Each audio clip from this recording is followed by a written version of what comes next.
Solo Sikoa lifting Cody Rhodes up. Spear from Roman. Cover. Hook to the leg. Cody somehow survives. Are you kidding me? How? How did Rhodes survive? Desire is how, Corey. Grit is how, Corey. This is how bad Cody Rhodes wants to finish his story. What the? It can't be. It is. John Cena's here. Cena's in WrestleMania. A saving grace for Cody Rhodes. John Cena here to fight off Solo Sikoa. Solo sent crashing to the outside, courtesy of the franchise.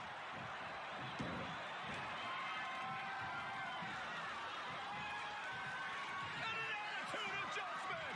The tribal chief has been dropped.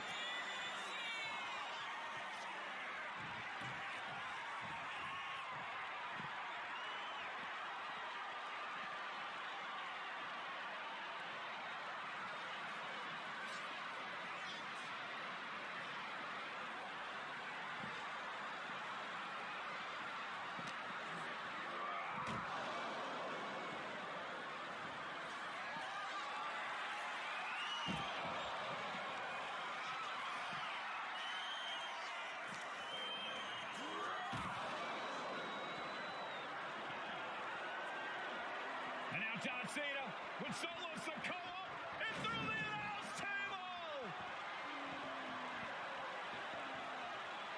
If you smell what the light is cooking. Oh, hold on, guys. Hold on. You gotta be kidding me.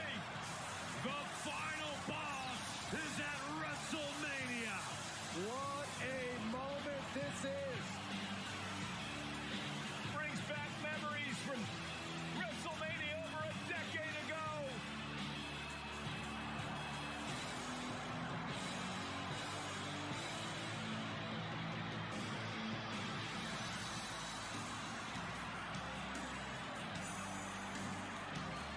Now this is a WrestleMania moment. Rock and Cena face to face, beating off the electricity of this crowd. This is absolutely surreal.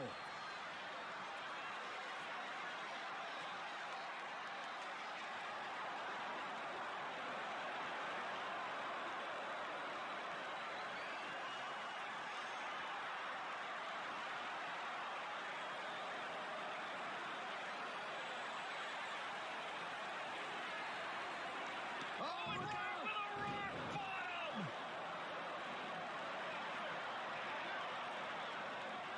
The final boss strikes and Cena is down. And now The Rock taking off the Mama Rhodes weight belt. He's going to use it against Cody.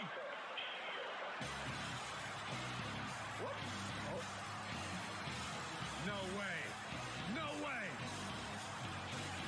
Guys, What is going on here?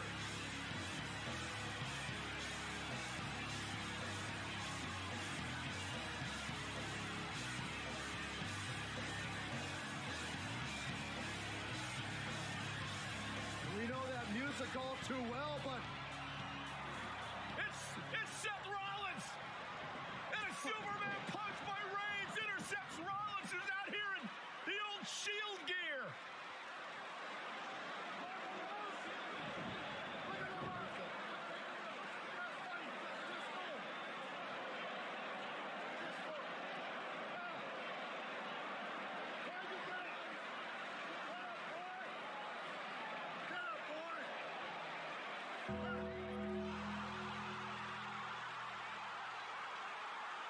Now what?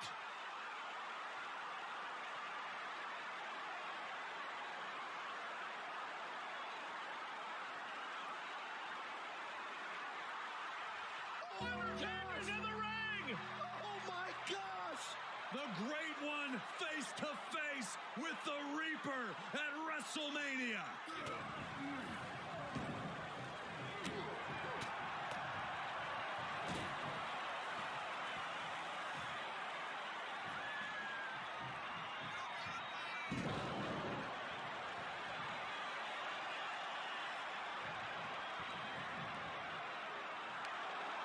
Undertaker with the Rock. Choke slam. The Undertaker's back in WrestleMania. Unreal.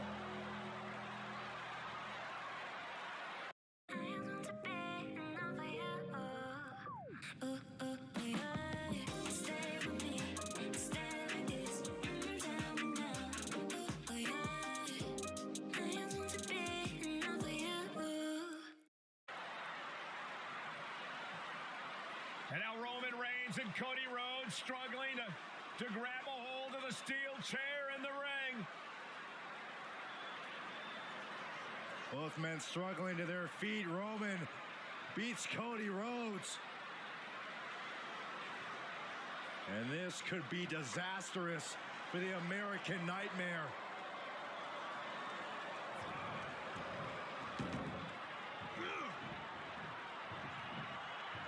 Poetic justice. Roman has never forgotten and has never forgiven.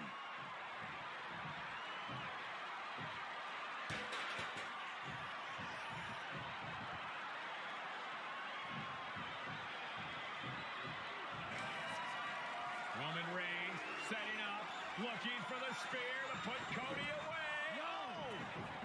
Cody catches Roman. Crossroads. And another crossroads. Looking for the trifecta now. Finish the story. Everybody seems to think that WrestleMania 40 was the night the bloodline ended. But anyone who knows us knows that it's going to take more than one bad night to bring us down. If anything, we're just getting started.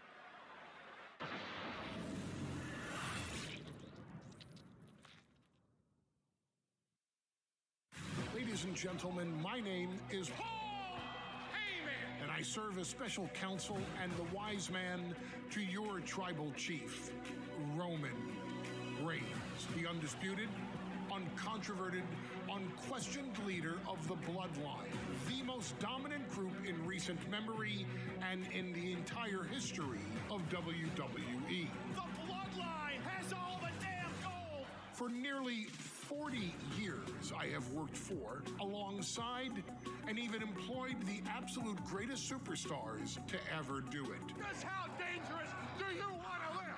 I've created the Dangerous Alliance, led an extreme revolution with ECW, and managed the most legendary of all champions. And for me, none of that compares to the relationship I've built with the Anoa'i, Fatu, and Maivia families, the triumvirate that composes this dynasty that we know more colloquially as the Bloodline. My time with this family goes back 40 years. I've led them into battle, strategized with them, and have watched their children grow into top-tier superstars who have also created their own impressive legacies. And so it is my great honor to serve as your host for the WWE 2K25 showcase featuring a dynasty like no other, the Bloodline. When you look at this incredible family tree, this is proof that there is only one royal family in professional wrestling, bound by blood.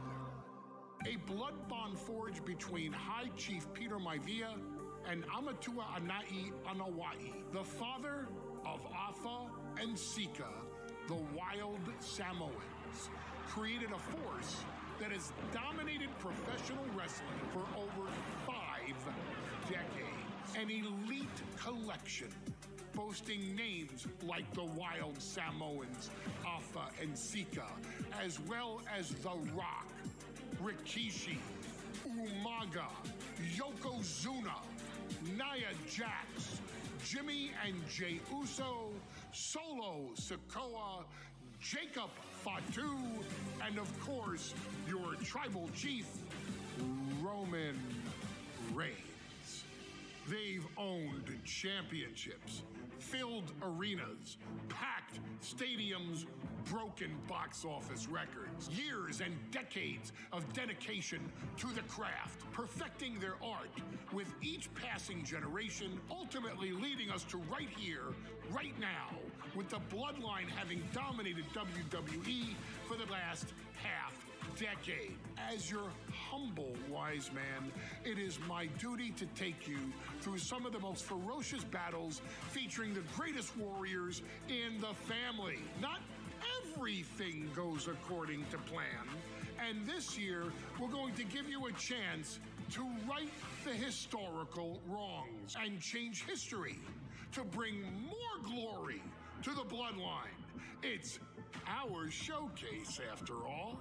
Honestly, their only real competition is themselves. Acknowledge me! All of this fighting amongst each other, this constant power struggle, no, I won't let all of that ruin this moment. Because it's not just about Solo Sikoa or Roman Reigns. It's not just about the Usos. It's about every single member of their family that came before them, who built the lineage and who made them into the superstars that they've become today. It's been said elsewhere that wrestling has more than one royal family. That's undeniably true. Also undeniably true is that for all of those other families, there's only one bloodline dynasty. जरा सोच के देखिए, आपके पास कुछ ऐसा है जो आपकी दुनिया बदल सकता है। जानते हैं क्या? नहीं? आपका अपना सोना। सोना क्या नहीं कर सकता? सोना आपको अपने सपनों का घर दिला सकता है, आपके बच्चों का भविष्य बना सकता है, और अगर आप व्यापारी हैं, तो सोना आपके व्यापार को दुगना, चार गुना कर सकता है। यानी सोना आपकी हर इच्छा पूरी कर सकता है। तो भारत की सबसे बड़ी gold loan NBFC Muthoot finance से गोल्ड लोन लीजिए। अपना सोना मुथूट फाइनेंस के भरोसेमंद 7 लेयर सिक्योरिटी में सुरक्षित रखिए, और फिर देखिए सोना क्या नहीं कर सकता। मुथूट फाइनेंस, जहां विश्वास ही परंपरा है। कॉल कीजिए 1-800-313-1212।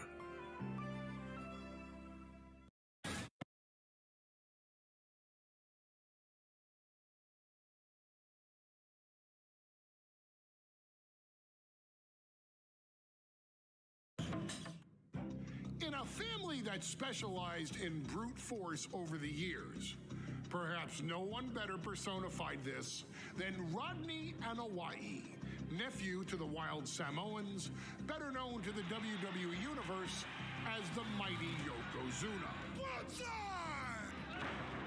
The family's first world heavyweight champion, Yokozuna arrived to WWE in the fall of 1992.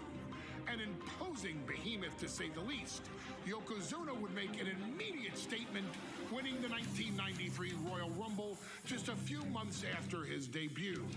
This victory would grant him a WWE Championship match at WrestleMania 9, where he took on Bret the Hitman Hart. This meteoric rise to the top was only a hint of the dominance Yokozuna would have on WWE for the next year. 2 WWE championships, a WWE Tag Team Championship, victory over the era's titans like Bret Hart, Undertaker, Lex Luger, and Hulk Hogan. Yokozuna is my middle name. I'm named after my uncle. I carry it with like so much pride and weight on my shoulders just because of like what he's done for this business and like who he is as a person too. It's a cool middle name to have, man. I represent it with the pride, man, that I have. Hopefully, man, I'm making him proud by doing it. The manner in which Yokozuna melded incredible size with unspeakable agility shocked the WWE Universe, who to that point were used to their monsters hitting hard but moving slow. Yokozuna broke the mold, punishing opponents with super kicks, uranagis, leg drops, and of course, his devastating banzai drop. A maneuver so effective that once it had connected, nobody kicked out of it nobody. Rodney was a very unique talent. I think the way he was able to handle all the pressure, it was kind of parallel to how he was in the ring. For someone to be so big and to be so nimble, you just don't see that very often. Rodney was one of those first solo guys, singles competitor guys that was able to go out there and really just make waves, make a big splash. I mean, pun intended, I guess. You know, that fool jumped in a pool, he'd knock out all the water, and that's the way it felt sometimes. He would go into those arenas and just suck in all the energy and be able to give it back. So when I look at Rodney, I see someone very similar to me, someone who understands the top, the very, very top of the game, the top position, and everything that goes along with it. In a career filled with so many highlight reel moments, perhaps nothing stands out more than when Yokozuna faced and defeated the so-called immortal Hulk Hogan at the first King of the Ring event in 1993. Looking to humiliate Hogan after the Hulkster stole Yokozuna's WWE Championship only 2 minutes after Yokozuna defeated Bret Hart for the title months earlier at WrestleMania 9, Yokozuna entered the ring totally focused on the task at hand. And on that night, he not only got revenge, but his victory would send Hogan packing from WWE for nearly 9 years. Hulk Hogan is finished. Many felt that Yokozuna had indeed killed Hulkamania. Now you get to possess the power of the mighty Yokozuna and deal out punishment to Hulk Hogan to walk out of the King of the Ring, a two-time WWE champion. Showcase the ability and the agility that made Yokozuna a Hall of Fame performer and take Hulkamania down. Banzai.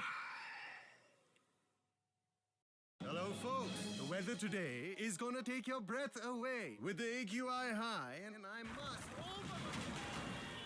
While pollution is discussed inside a studio, outside is where your skin feels it. A high AQI means a low SQI, skin quality indicator. This stresses the natural barrier, making your skin overproduce oil, which is why you need Sebamed Gentle Facial Cleanser for oily skin with ideal pH 5.5. It reduces excess oil and maintains your skin's hydrolipid balance. Sebamed.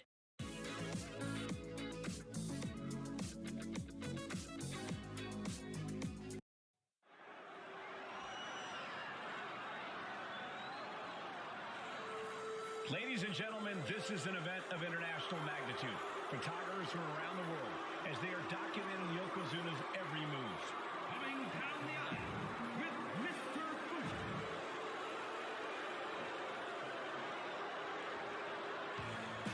Listen to this. What a phenomenal ovation for the WWE Champion. His opponent coming down the aisle with his man, the mouth of the... A title coveted by legends and hungry young talent alike.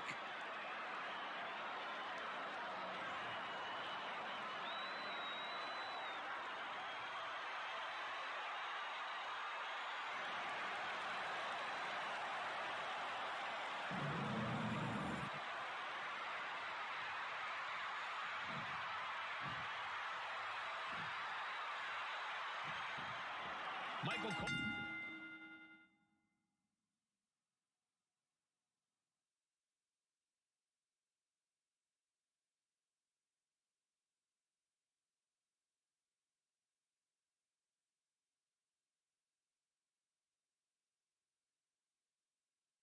Alongside Byron Saxton and Corey Graves, emanating from King of the Ring, 1993.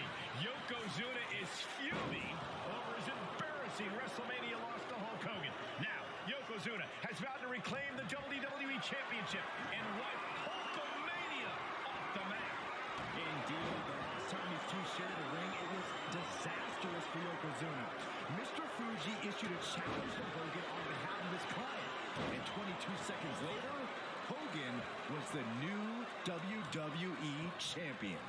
But that night was mired in controversy as Yokozuna had just been to battle with Bret Hart to win the title. This is going to answer a lot of questions from WrestleMania 9. This is Yokozuna versus Hulk Hogan, and we're going to find out who's the true champion. We know the sold-out crowd here in Dayton is firmly behind the Hulkster. Hogan is relying on the fans. He wants to hear them cheer. He wants to draw strength from all of them. But Yokozuna is completely focused. He has not taken his eyes off Hogan since the bell rang. He is ready, believe me. Bombastic claims coming out of both camps coming into this one, gentlemen. These two going strike for strike, it seems. And that holds Hogan back. We're seeing one response after another. Neither superstar gaining a foothold. The fight is on, and it's furious. This is a war of attrition with neither superstar wanting to be the one who surrenders. Scoop slam. Stomping. Ouch. Devastating elbow.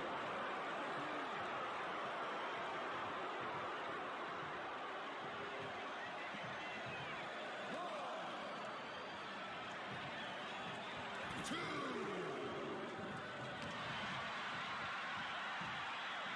Oh my gosh, what impact! You know, Hogan slimming down may have an adverse side effect. Yokozuna can wrench those holds in around the Hulkster's waist now. Oh, the waist and chest may be a little bit smaller, Corey, but you better believe that 24-inch pythons have not changed shape whatsoever. And those pythons are primed to pick up the 550-pound monster and slam him through the mat.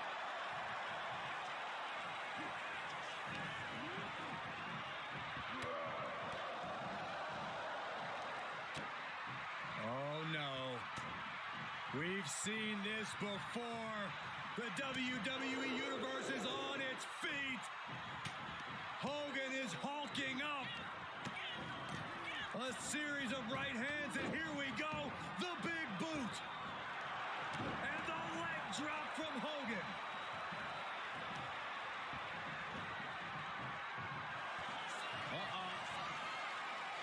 Oh, he saw it coming. You can see Mr. Fuji at ringside. He's shown he will do anything to earn his client the win. Indeed he has, but he might actually rein things in tonight. We saw at WrestleMania that... Oh, no. Bear Hogan pride. This is not good for the Hulk. The bear hug cinched in. Gotta find a way out and catch your breath. Look at this. No quit whatsoever. Raining down elbows and escaping the bear hug. Yokozuna saw it coming. Yoko now. Look around, it goes off the same. Every face, every frame, playing slave. Now it's time to stop blending. Let the world lead it. Belly to belly slam. That's got to be the end of Hulkamania. Jimmy Hart trying to rally. And a kick out by Hogan with authority. Hulk Hogan's not done yet. Hulk Hogan is coming alive. Yokozuna back to his feet. Big chop to Hogan. And Hogan's starting to hulk up here. How many times have we seen this over the years? These massive strikes from Yokozuna having absolutely no effect on Hogan. Hogan fired up. Hogan's ready to go. Hogan feeding off the energy of all the Hulkamaniacs. And here comes Hulk. And Yokozuna being backed up to the ropes. Big boot. I can't believe Yokozuna's still standing. Hogan continuing to pour on the offense. A second big boot, but Yoko still on his feet. Don't let up, Hulkster. Keep swinging, keep firing away.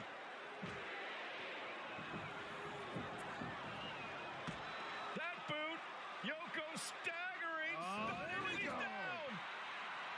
Drop the leg, Hogan. Drop the leg. Hogan, leg drop. Here's the cover on Yoko, who kicked out of the leg drop. What? Get Mr. Fuji out of there. Hogan feeding off the energy. Wait a minute. What is that photographer doing on the apron? There's a match going on. What the heck? What was that? What in the world just happened here?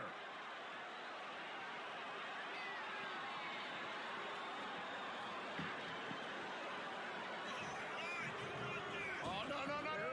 World's strongest splash. Yokozuna demonstrating his full power. Hogan's in trouble. Comes crashing down with a big-time splash. Yokozuna on the move. Devastating leg drop. An attack of monstrous proportions by Yokozuna. Couple to be crowned champion. And Yokozuna is once again champion. I can't believe it. The winner of this bout and new WWE champion, Yokozuna.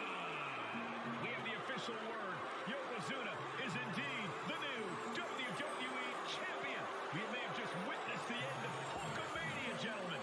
There's no may about it, Cole. Yokozuna just conquered Hogan, and every newspaper in Japan is going to be filled with pictures of our new WWE champion.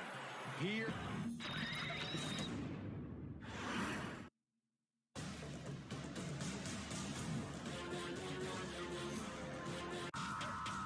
I've been destined to win. Alpha Omega.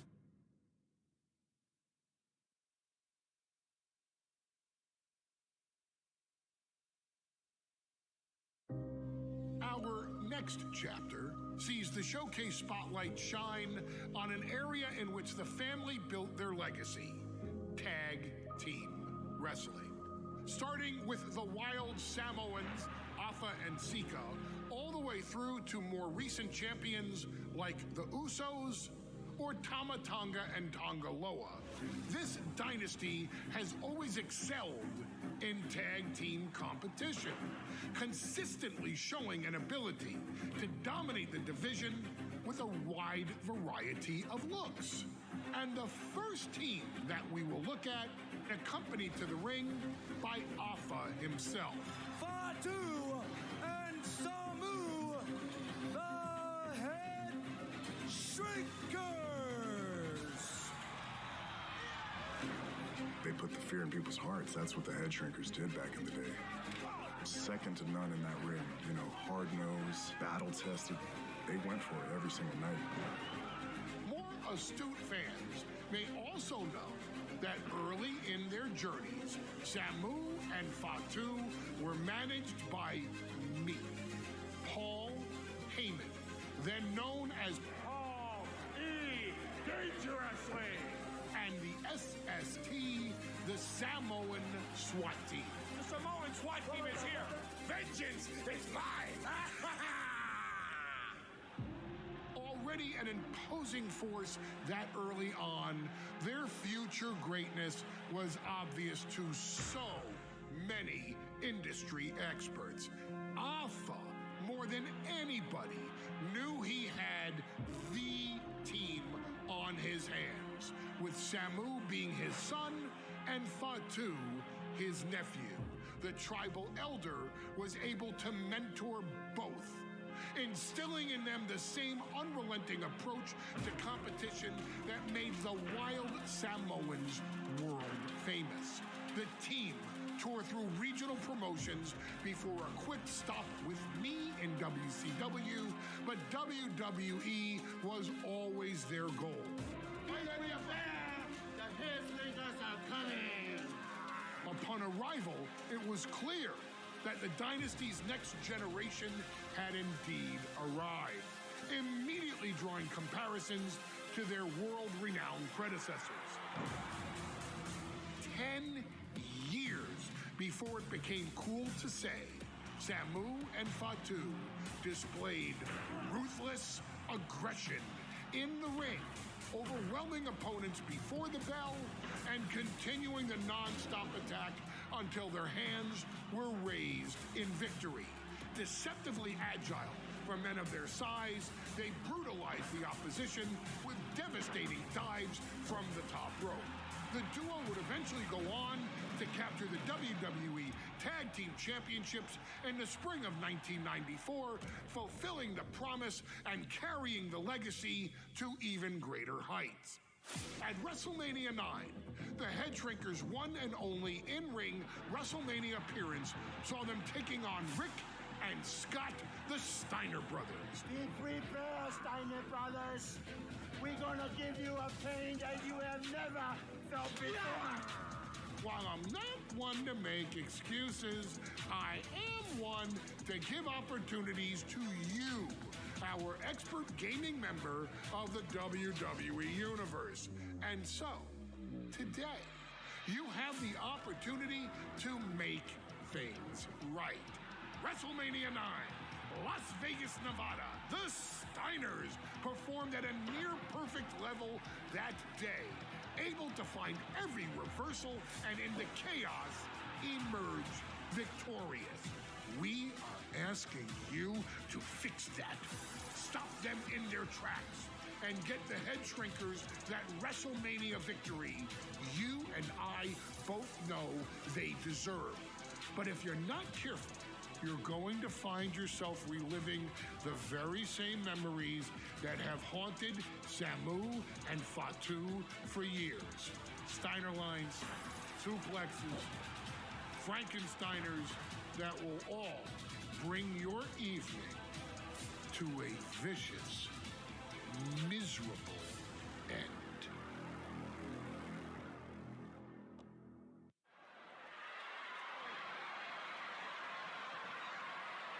One of the toughest teams in WWE history.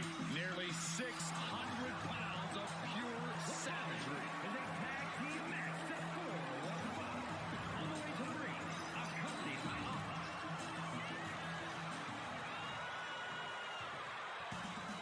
The Steiner brothers getting a tremendous ovation here in their first WrestleMania. And we'll see if they can carry on Michigan's winning ways. And their opponents, at a combined weight of 531 pounds, Rick and Scott, the Steiner brothers. The Steiner brothers are one of the most promising tag teams we've ever seen in WWE.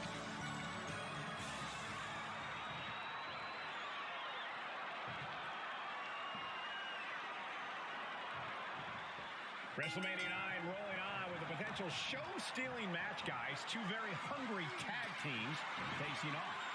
Indeed, Michael, the Head Shrinkers and Steiner brothers are both new to the tag division in WWE, but both teams are off to an amazing start so far. You have to imagine whichever team wins this high-profile fight becomes an instant top contender for the Tag Team Championship. And with two teams this physical on such a big stage, it is indeed going to be a fight. Looking to put an end to this. Snap pile driver. WrestleMania 9 shaping up to be a big night in the tag division, guys. Indeed it is, Michael. Two great young teams competing now.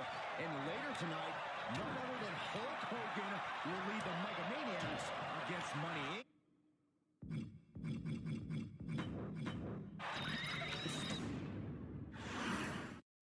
WrestleMania 9 rolling on with a potential show-stealing match, guys. Two very hungry tag teams facing off. Indeed, Michael, the Head Shrinkers and Steiner brothers are both new to the tag division in WWE, but both teams are off to an amazing start so far. You have to imagine whichever team wins this high-profile fight becomes an instant top contender for the Tag Team Championship. And with two teams this physical on such a big stage, it is indeed going to be a fight. The Head Shrinkers and Steiners are two of the brightest young teams in WWE, but they both come to this match with a few years of experience in WCW. The Steiner brothers earned many tag accolades in WCW, but Rick and Scott have their share of singles titles too. Meanwhile, Samu and Fatu were never quite able to break through before WWE. You know that has to serve as motivation for the Head Shrinkers tonight.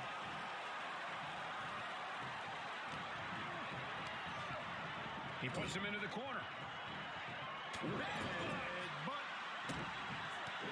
Stomping away, and then the knee right into the the throat. Just ruthless.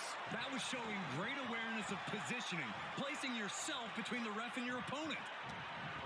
I've seen Samu and Fatu headbutt each other during matches. If they do that to their own flesh and blood, who knows what they'll do to the Steiners?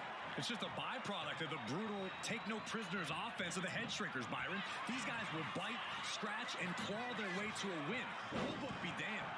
And with Rick and Scott coming from an amateur collegiate background, they might be a bit more hesitant to bend the rules. Hopefully the Steiners can adapt, and fast.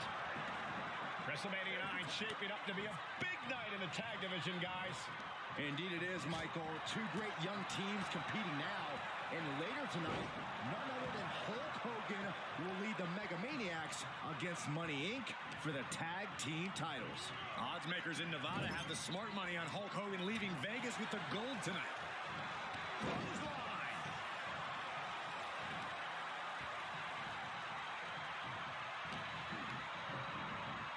Put in the corner now. There's a tag. Tag made. Double team incoming. Irish whip into the ropes.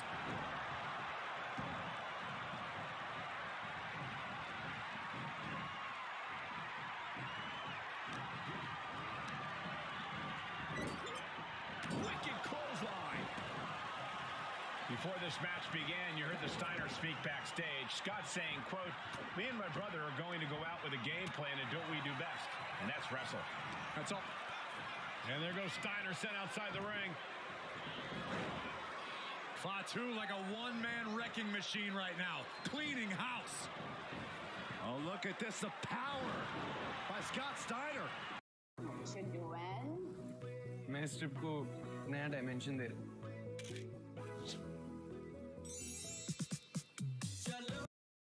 But the tag was made and Scott not aware. Big kick. Scott Steiner did not see the blind tag made by Samu. Oh, this is not looking good for Steiner. And this is what the head shrinkers do. Top-tier tag team wrestling. Steiner didn't see the tag, decided to hot dog around, and got a foot in the face for it. And we are really seeing the amazing skill sets of all four men in this tag team showcase. Well, we already knew about the brawling of the head shrinkers and the grappling of the Steiners, but men as big as these four behemoths should not be able to fly around the ring like they have thus far. It is made for an extremely soaring. He fails to connect. Climbing up the corner. To the sky. Oh, took it high risk, but was off the mark. Pin on Samu. Still only got one. If that won't beat him, I'm not sure anything will.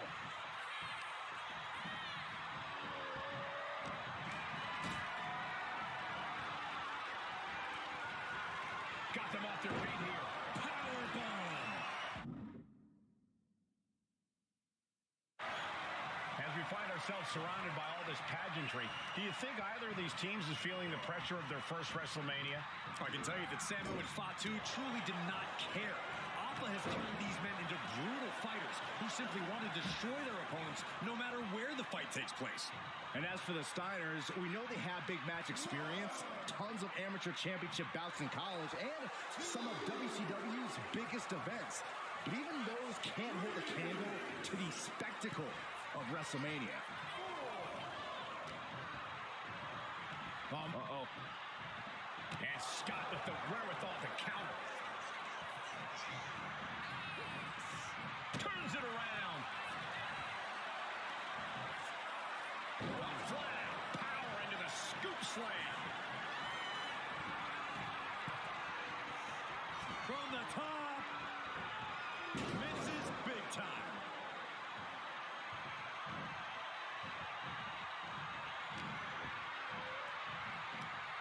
Sidewalk slam. Almost drove him through the ring. Oh. He's headed to the top now. From the top.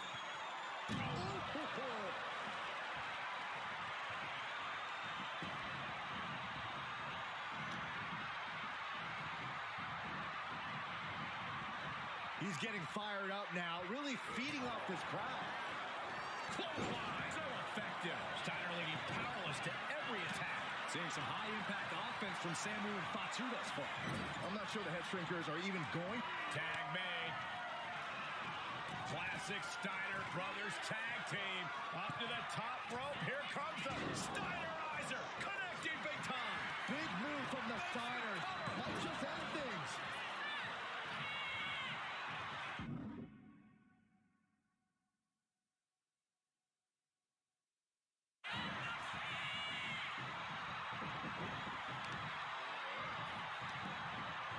What a reversal.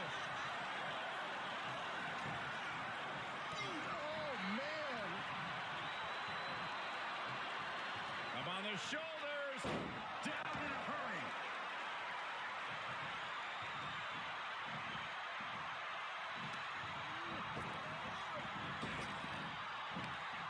Oh, what a power slam.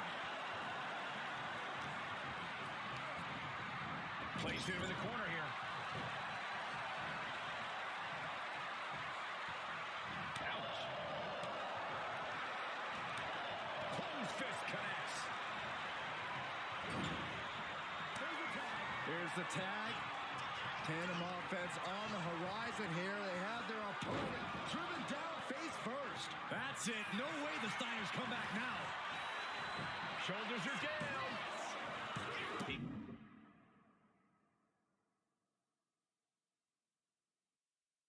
Comes to the rescue for his team. Boom. That takes them down. Double axe handle right on target. He's eyeing the 3 count here.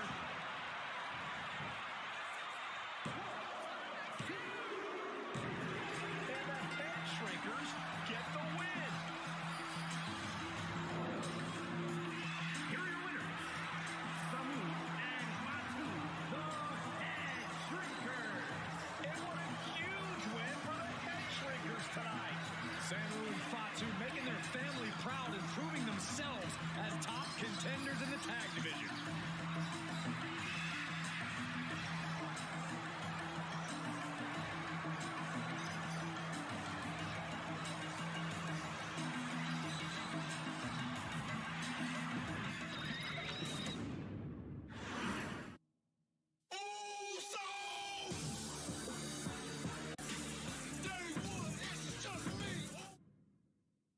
Hey, let's put this in the simplest of all terms.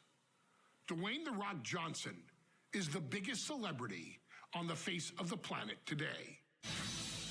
Now, whether he's a blue chipper, the people's champion, or as we know him right now, the final boss, The Rock has always commanded all of the attention in the arena since the very first moment he made his WWE debut at the 1996 Survivor Series. Born into this business, The Rock would become WWE's first ever third-generation superstar, following in the footsteps of his father and grandfather.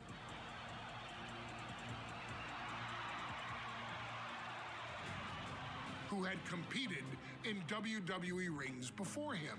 Dwayne had the huge responsibility. There's a legacy, and you have to take it so seriously.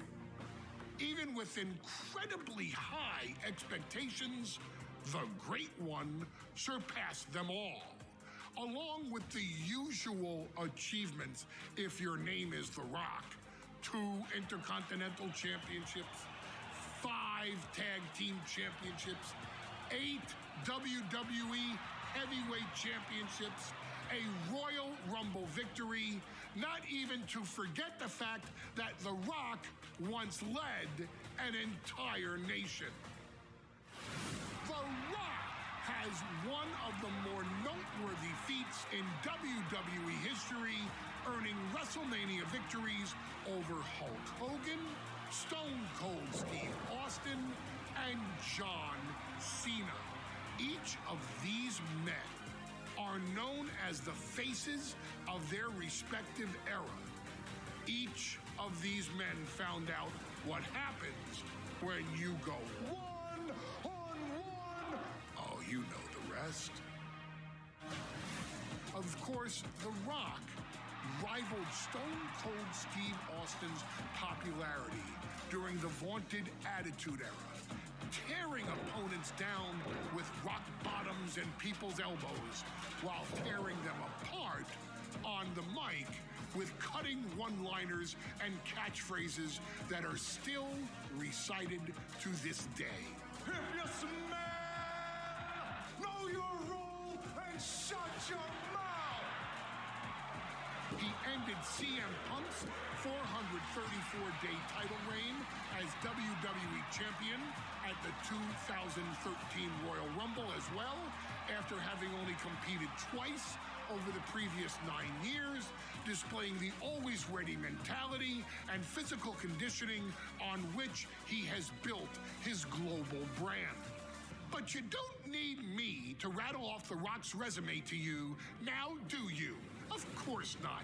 The man is an occasion unto himself. He has headlined the biggest events against WWE's most iconic superstars and has always found a way to, how does he put it? Layeth the smackdown on some jabroni's candy ass. I couldn't have said it better myself, although I think I may have just done that. But indeed, he has.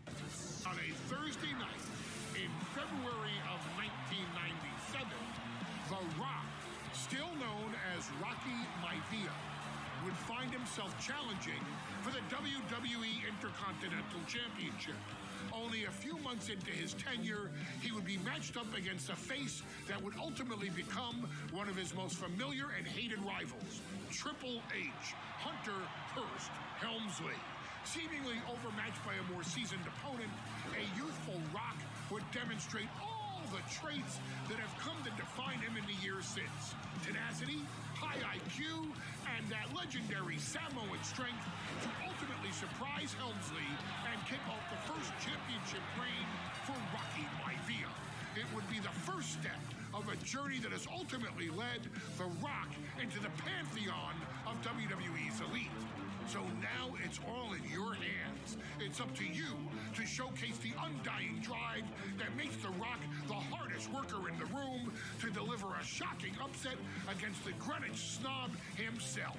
Guide The Rock to victory over Triple H at a very special Thursday, Raw Thursday, to give the first jolts to what would become the most electrifying career in sports entertainment.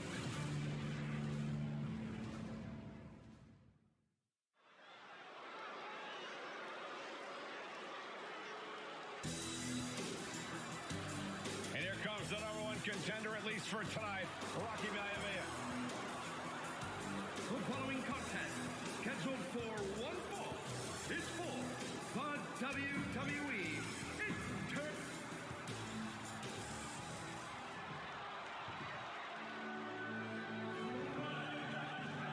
On his way to defend the Intercontinental Championship, Hunter Hearst Helmsley. His opponent, from Greenwich, Connecticut, weighing in at 246 pounds, the WWE Intercontinental Champion, Hunter Hearst Helmsley. Helmsley is... You can see it in the eyes of each individual. Only razor-sharp focus when this much is on the line.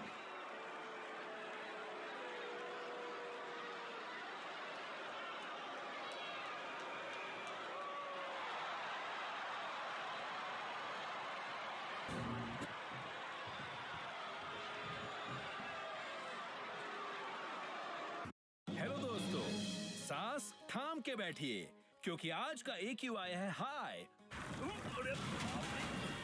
Pollution भले ही studio में discuss हो, आपकी skin को महसूस होता है इस बाहरी दुनिया में। बढ़ता AQI मतलब घटा SQI, स्किन क्वालिटी इंडिकेटर। इससे आपका नेचुरल बैरियर कमजोर होता है और स्किन ऑयल प्रोडक्शन बढ़ा देती है। इसलिए आपको चाहिए sebamed gentle facial cleanser HV extract के साथ। ये आपकी स्किन से ऑयलीनेस को कम करता है और आपके हाइड्रोलिपिड बैलेंस को मेंटेन करता है। सीबामेड।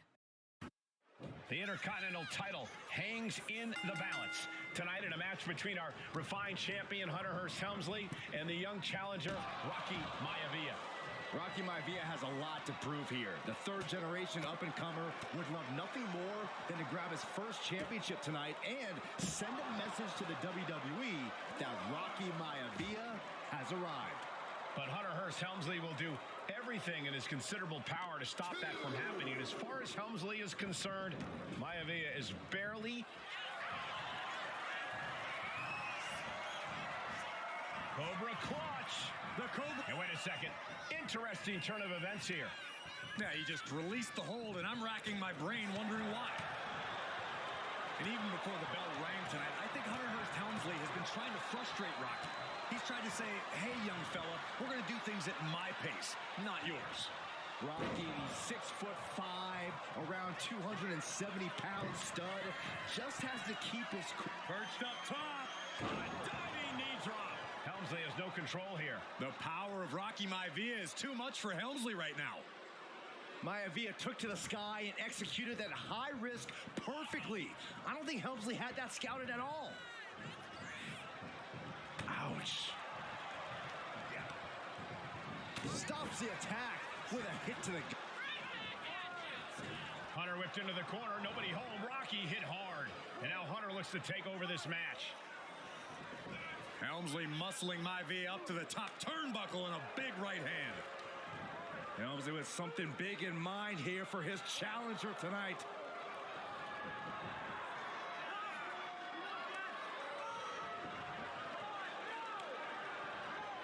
Well, this is just blatant disrespect from the arrogant champion. Almost daring Rocky. Hey, you really want my title? You really think you're going to be Intercontinental Champion? Up to the top. Hooking Rocky into a superplex. This could be it. Can Hunter capitalize? This could be it. Hook of the leg and a cover, and Rocky stays in it, getting his shoulder up. Still not enough to put out the flame of Rocky Maivia. Hunter has to be asking himself, what else do I have in my arsenal? And I think we may get our answer, gentlemen. Yeah, it's just a matter of time, I believe, before this one's over. Hunter hooking Rocky, taking his time, looking to put him away. Maivia just collapsed. This just shows you how much damage Hunter Hearst Helmsley has inflicted on the challenger in this matchup. I think Maivia's done. Official might want to step in, call this one. The official checking on Rocky. Hunter Hearst Helmsley believes this is close to being over. Living him back up again. Rocky rolls through. Shoulders down. Rocky wins the title. Rocky Maivia has shot Hunter Hearst Helmsley. Here is your winner and the new Intercontinental Champion, Rocky Maivia. We have a new Intercontinental Champion.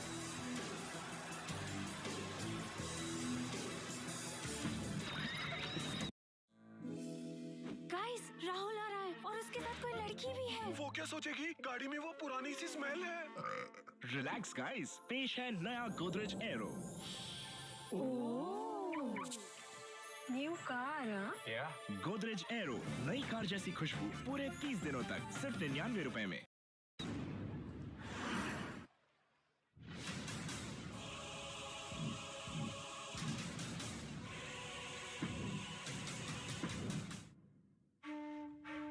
In a family of elite combat athletes and top-tier performers, the final boss has always stood out, even when he was just a blue chipper.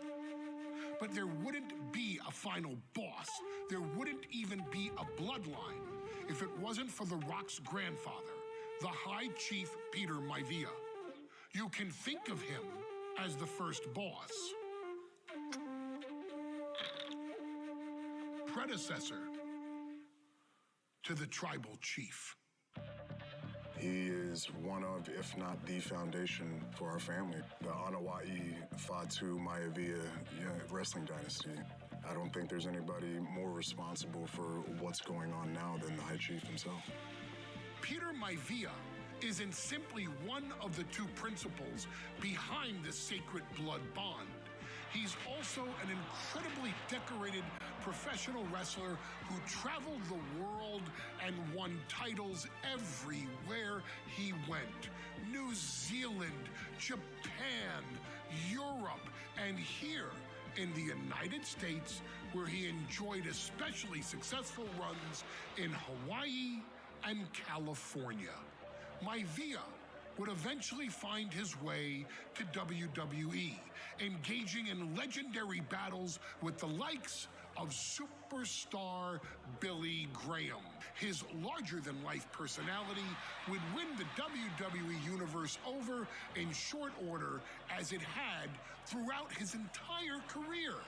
In the ring, High Chief Peter Maivia was a potent blend of brawn and grappling technique, often muscling his opponents down to the mat through a variety of joint locks and then switching to more painful holds once grounded.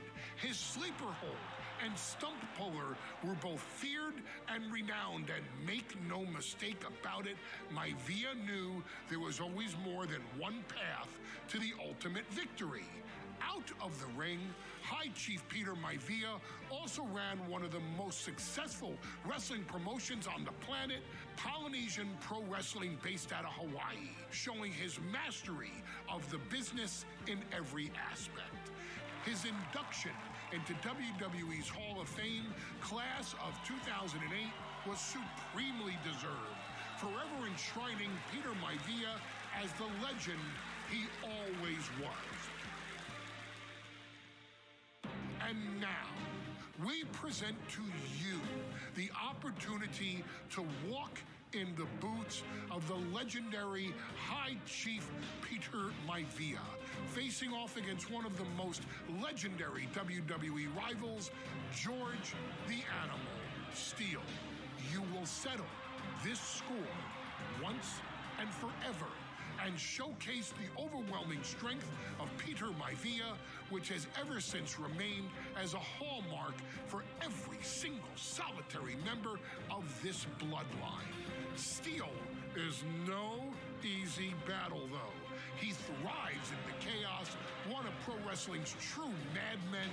He'll even try to eat part of the ring if he thinks it'll help him break you down. So do your best and honor High Chief Peter Maivia properly with a resounding victory. Excuse me. What makes you this strong and healthy? Himalaya Gentle Baby Massage Oil. Prescribed by doctors, trusted by moms, and loved by babies. Making us #1.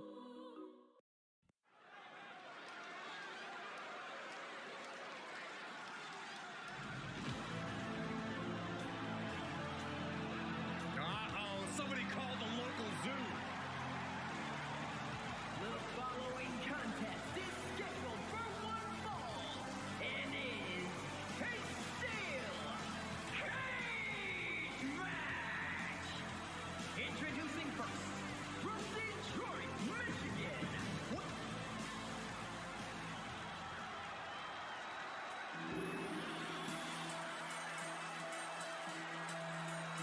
And strolling down the aisle, the opponent of George Steele, Peter Maivia. Always a chaotic matchup. His opponent from the Isle of Samoa, weighing in at 275 pounds, High Chief Peter Maivia.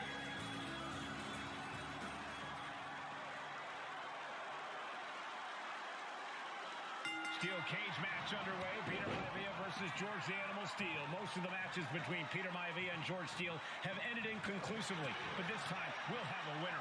These are two very different men, Cole. The High Chief is a man of great pride and respect for the ring, while Steele is, well, he's an animal.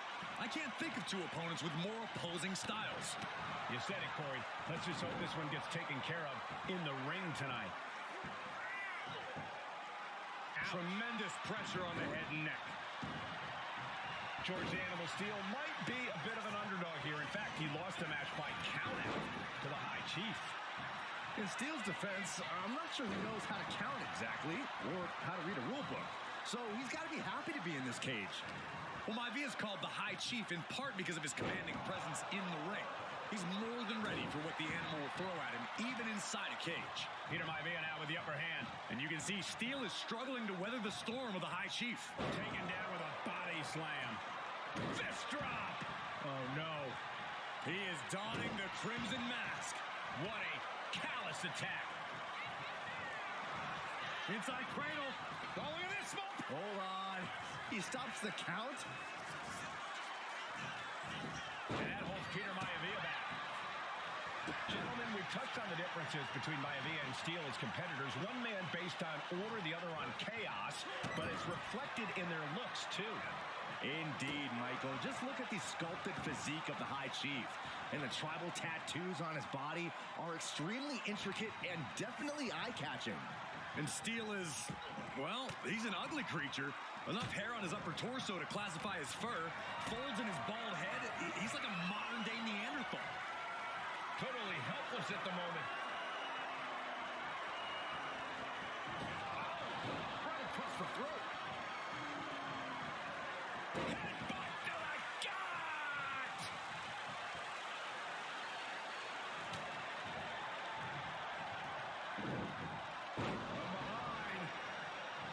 George Animal Steele is not a wrestler by any stretch of the imagination, guys. He's a true brawler. And he might be the best brawler in WWE, Michael. There is no shortage of fight in the animal. But you know who might be a better brawler, guys? The High Chief, Peter Maivia. When you consider that Maivia is also an excellent high flyer and a great technician, well, you can see why the High Chief is the favorite in this match, even with the steel cage stipulation.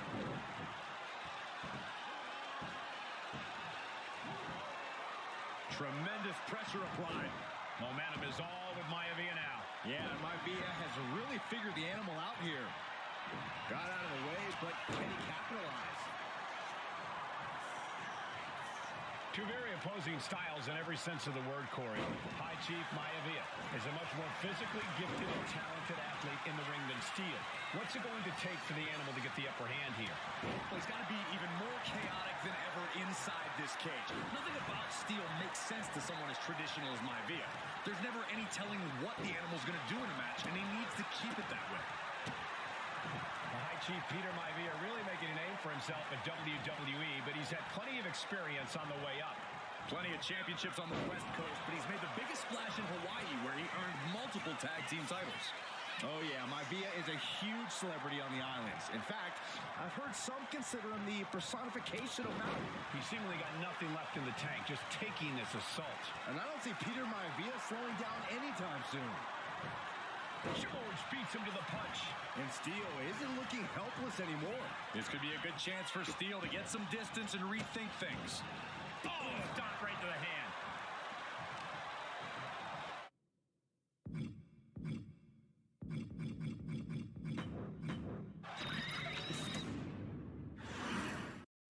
Steel cage match underway. Peter Maivia versus George the Animal Steele. Most of the matches between Peter Maivia and George Steele have ended inconclusively, but this time we'll have a winner.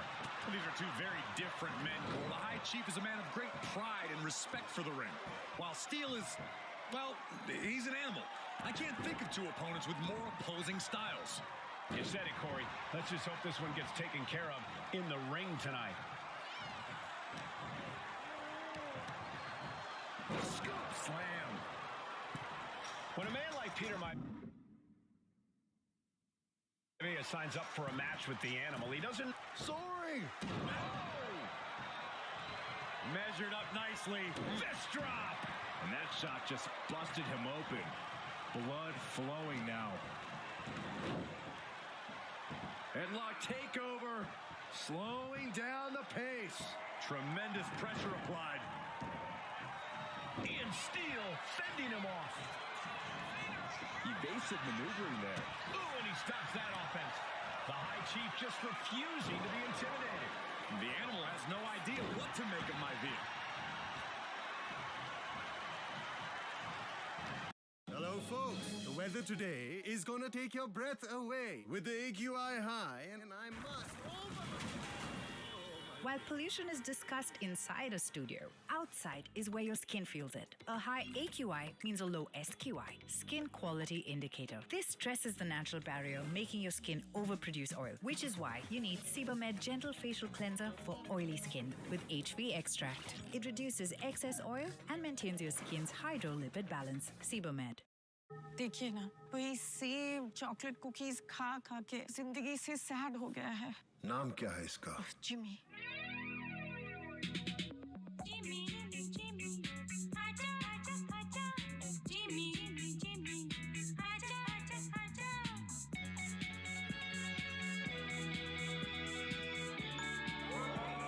Temptation से बड़ा कोई magic नहीं। Pure magic choco stars, the new temptation.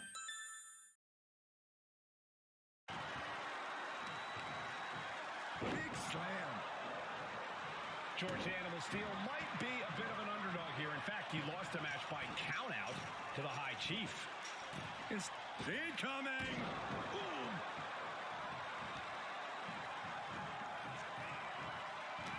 Two very opposing styles in every... Double leg takedown, got the shoulders down. Beautiful. Might sneak one. That's an unusual decision. Maybe looking to deal some more damage first. Peter Maivia is looking unstoppable now. Yeah, Maivia has really figured the animal out here. Nice side headlock applied. Oh, good measure. Look at Maivia going to work on the animal. The High Chief has all the answers right now. Side headlock takeover, nicely done. Tremendous pressure on the head and neck. Gentlemen, we've touched on the differences between Maivia and Steel as competitors. One man based on order, the other on chaos, but it's reflected in their looks, too. Indeed, Michael. Just look at the sculpted physique of the High Chief. And the tribal tattoos on his body are extremely intricate and definitely eye-catching. And Steel is, well, he's an ugly creature. Enough hair on his upper torso to classify as fur. Folds in his bald head. He's like a modern-day Neanderthal. Maivia overwhelming his opponent here. And you can see Steel is struggling to weather the storm of the High Chief.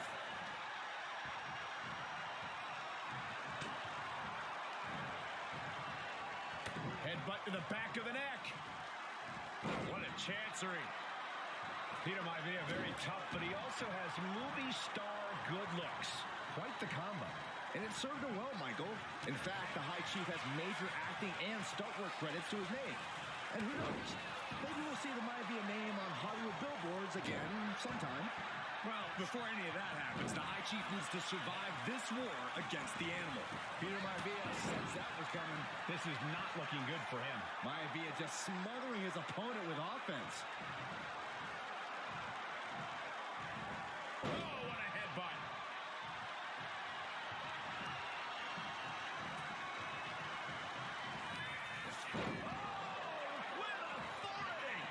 Maivia just dominated the animal with that one.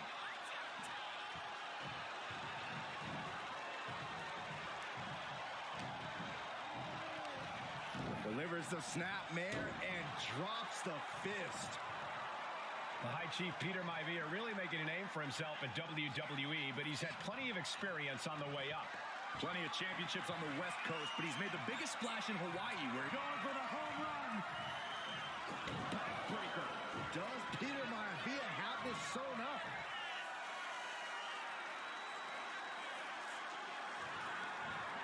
Makes a cover. Oh my God, did you see that? Kick out at one. I'm absolutely stunned. A display of near superhuman. Another big move. So much damage inflicted. No way Steel's coming back from that. You cannot waste any time when you start the climb.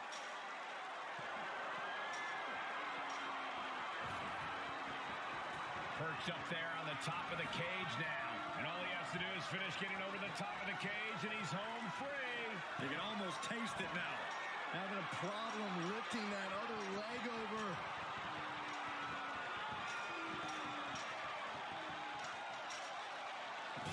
And the High Chief defeats the animal.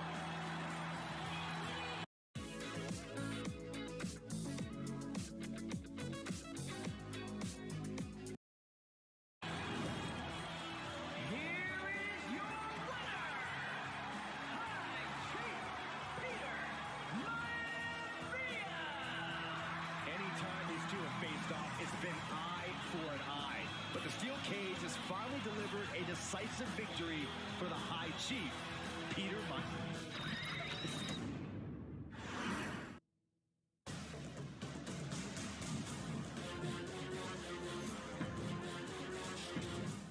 She's not like most girls. She's also not like most WWE superstars. Nia Jax, the reigning queen of the ring, is a reckoning, a force of nature that blitzes right through her competition.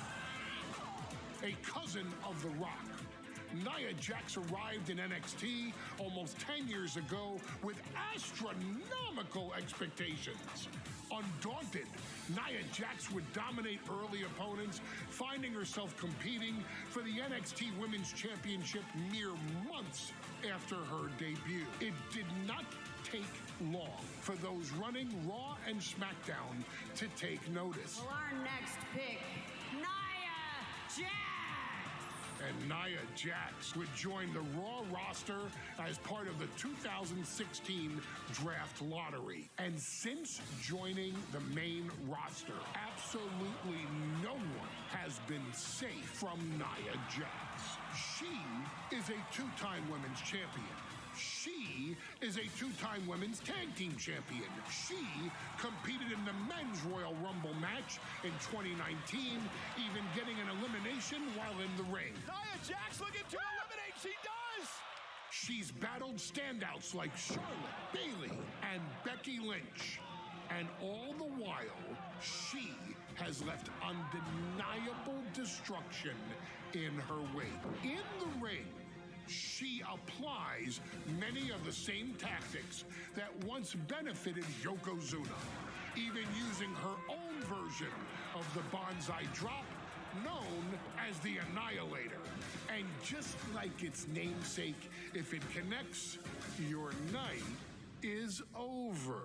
And Nia Jax remains driven for even more success, jumping at any opportunity to prove her dominance. This last year, that included entering into the 2024 Queen of the Ring tournament after earning victories over Naomi, Jade Cargill, and Bianca Belair.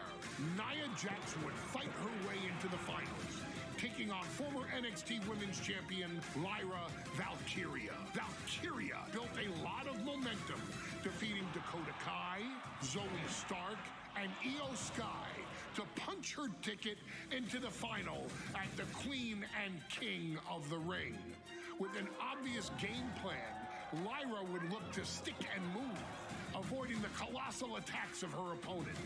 Unfortunately, as often happens when competing against Nia Jax, Lyra made one miscalculation, and that error in judgment provided Nia Jax with the opening she needed to annihilate her competition. This is your opportunity to crown the first queen in Bloodline history. Make Lyra suffer.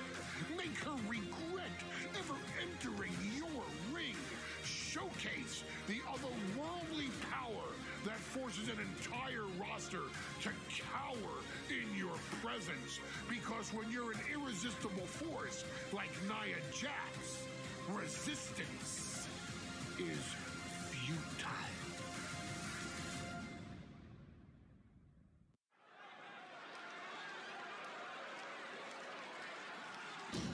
And now a dark horse will face an unforgiving titan in hopes to don the crown. Lyra Valkyria versus Nia Jax in the Queen of the Ring finals. The following is the final match in the Queen of the Ring tournament.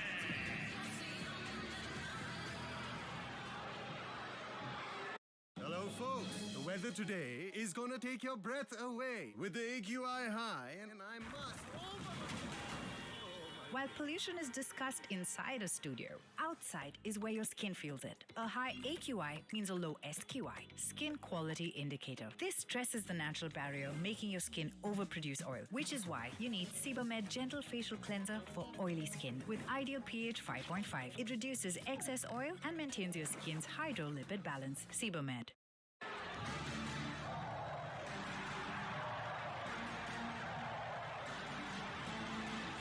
Lyra Valkyria fancies yourself a Morgan, which is an Irish goddess of war. As they were on the battlefield, they used to take the shape of ravens to fly around and decide who would...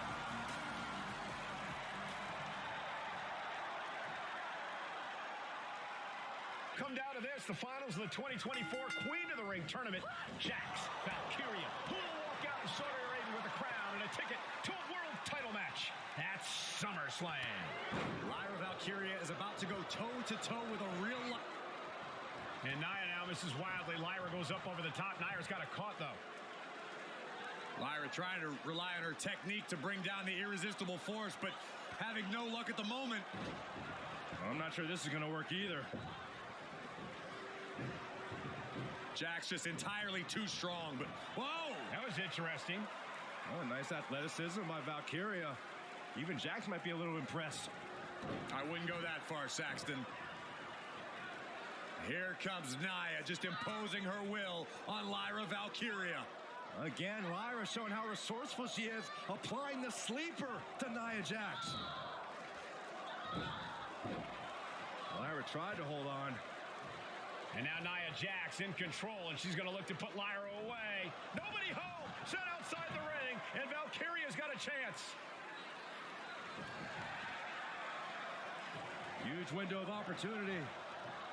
Right now for Lyra Valkyria to strike. Lyra may actually pull this off. Lyra may become queen. Lyra has the advantage. She has Nia reeling. But Lyra can't win Queen of the Ring with Jax on the outside. This match has to end in the ring. What a punch. Anything can happen in WWE. It used to be a tagline, but it's the truth. And Lyra Valkyria is living it.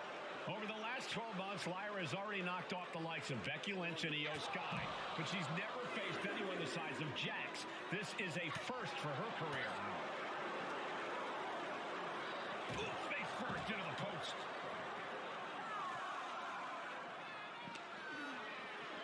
And gets tossed back into the mat.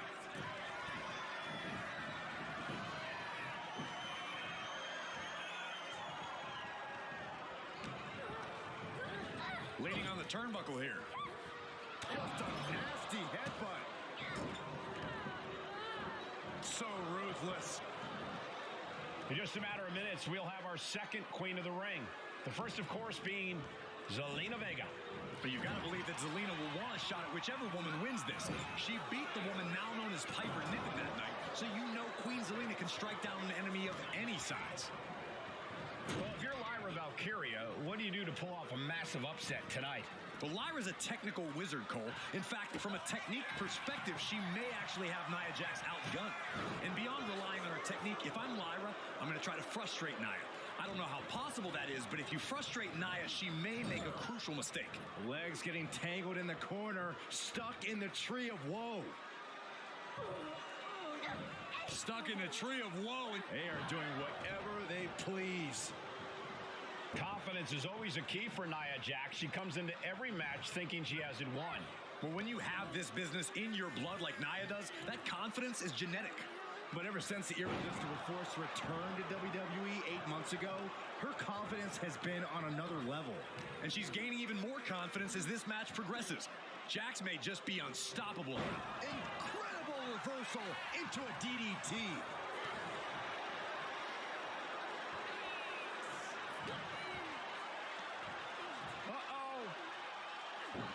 And Valkyria expected that. Went for the springboard and missed. Great power. Oh, man. That looks like it hurts. There's so many moves at night. Valkyria crushed in the corner by Jax.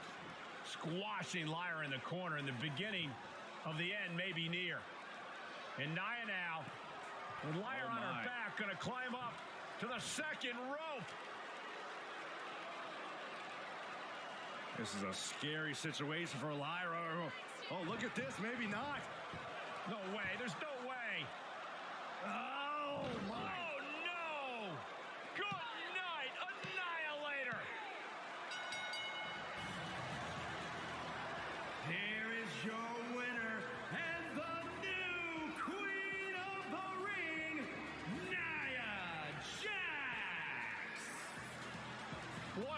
victory to the brand new Queen of the Ring. Nia said she would do it, and she backed up her claims.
And now the Chief Content Officer of WWE and Triple H going to come in to congratulate Nia Jackson.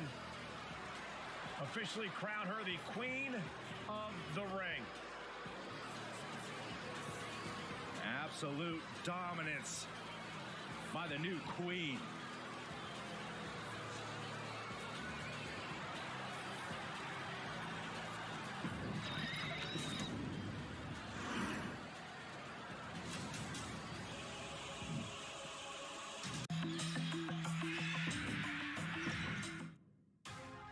I'm sure you will agree with your wise man. Many WWE superstars say they will do whatever it takes in order to achieve success. Quite often, it's a bunch of BS. But if you're lucky, you may run into someone who is willing to look out for the group. Someone willing to make sacrifices. And for this family, there was no one better than Rikishi. After the Head Shrinkers run in WWE came to an end, Rikishi, then known as Fatu, would go on a journey of self-discovery.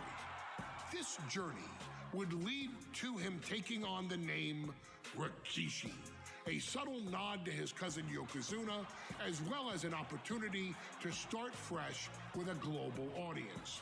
Well, my dad, when he became the Rikishi character, when you think about Samoan wrestlers, right, or mean, or aggressive, he made it like his own flavor, right? He had the blonde hair, still carried the aggressiveness, but I think he just wanted to add like a little flavor to it. But it became even more popular to our culture. Rikishi blitzed WWE from the jump, devastating opponents with new tricks and winning people over with his fat-ass dance moves. That Rikishi is fat, all right. P-H-A-T. And with this wave of newfound momentum came even more success, with Rikishi capturing the WWE Intercontinental Championship and displaying incredible athleticism in iconic moments like when he dove off the top of the steel cage. The year 2000 belonged to Rikishi.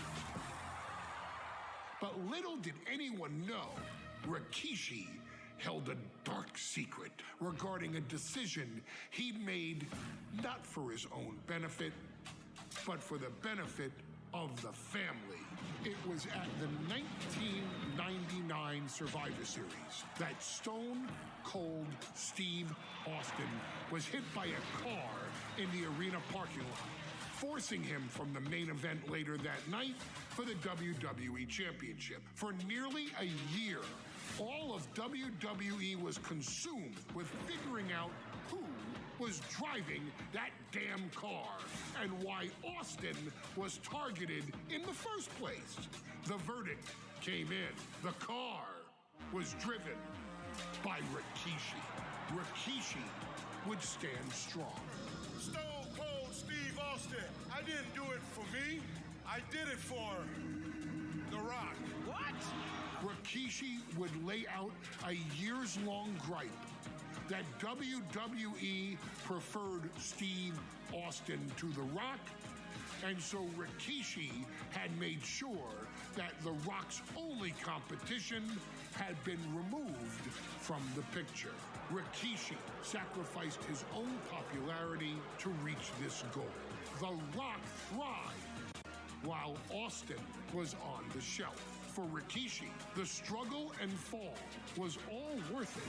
Rikishi knew that he would eventually have to face off with the Texas Rattlesnake to answer for his sins, and he welcomed that meeting with open arms. What Rikishi was unprepared for was for WWE to stack the deck entirely, looking to make Rikishi pay for taking out their golden goose. Stone Cold Steve Austin was allowed to drive his truck directly to the ring and was generally given the freedom to do whatever the hell he wanted in the name of revenge. We are going to make things right. This time, when Rikishi and Stone Cold Steve Austin lock horns, there will be no stacking of the deck. Someone willing to give of himself so that his family, this family, can succeed, deserves better. So get in there and showcase the never say die spirit that has led this family to victory time and time and time and time and time and time again. Use whatever weapon you can get your hands on and prove to Stone Cold Steve Austin that you will do anything for the people.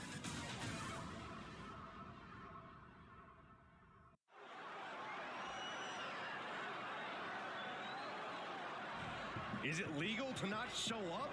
Rikishi has brutalized Austin lately. Austin will be here, Byron. I just refuse. Guys, Rahul आ रहा है और उसके साथ कोई लड़की भी है। वो क्या सोचेगी? गाड़ी में वो पुरानी सी स्मेल है। रिलैक्स गाइस, पेश है नया Godrej arrow. New car, Godrej arrow, नई कार जैसी खुशबू पूरे 30 दिनों तक सिर्फ 99 रुपए में।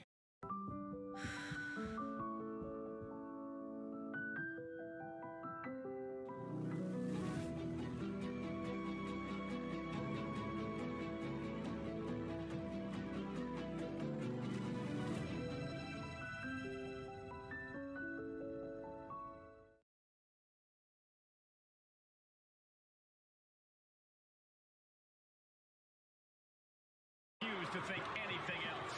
The following contest is scheduled for one fall and is a no-holds-barred match.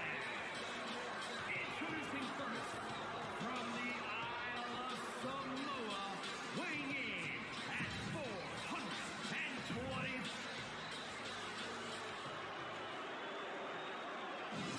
Is he here? Well, there's the Rattlesnake's music. He's here. Austin's here.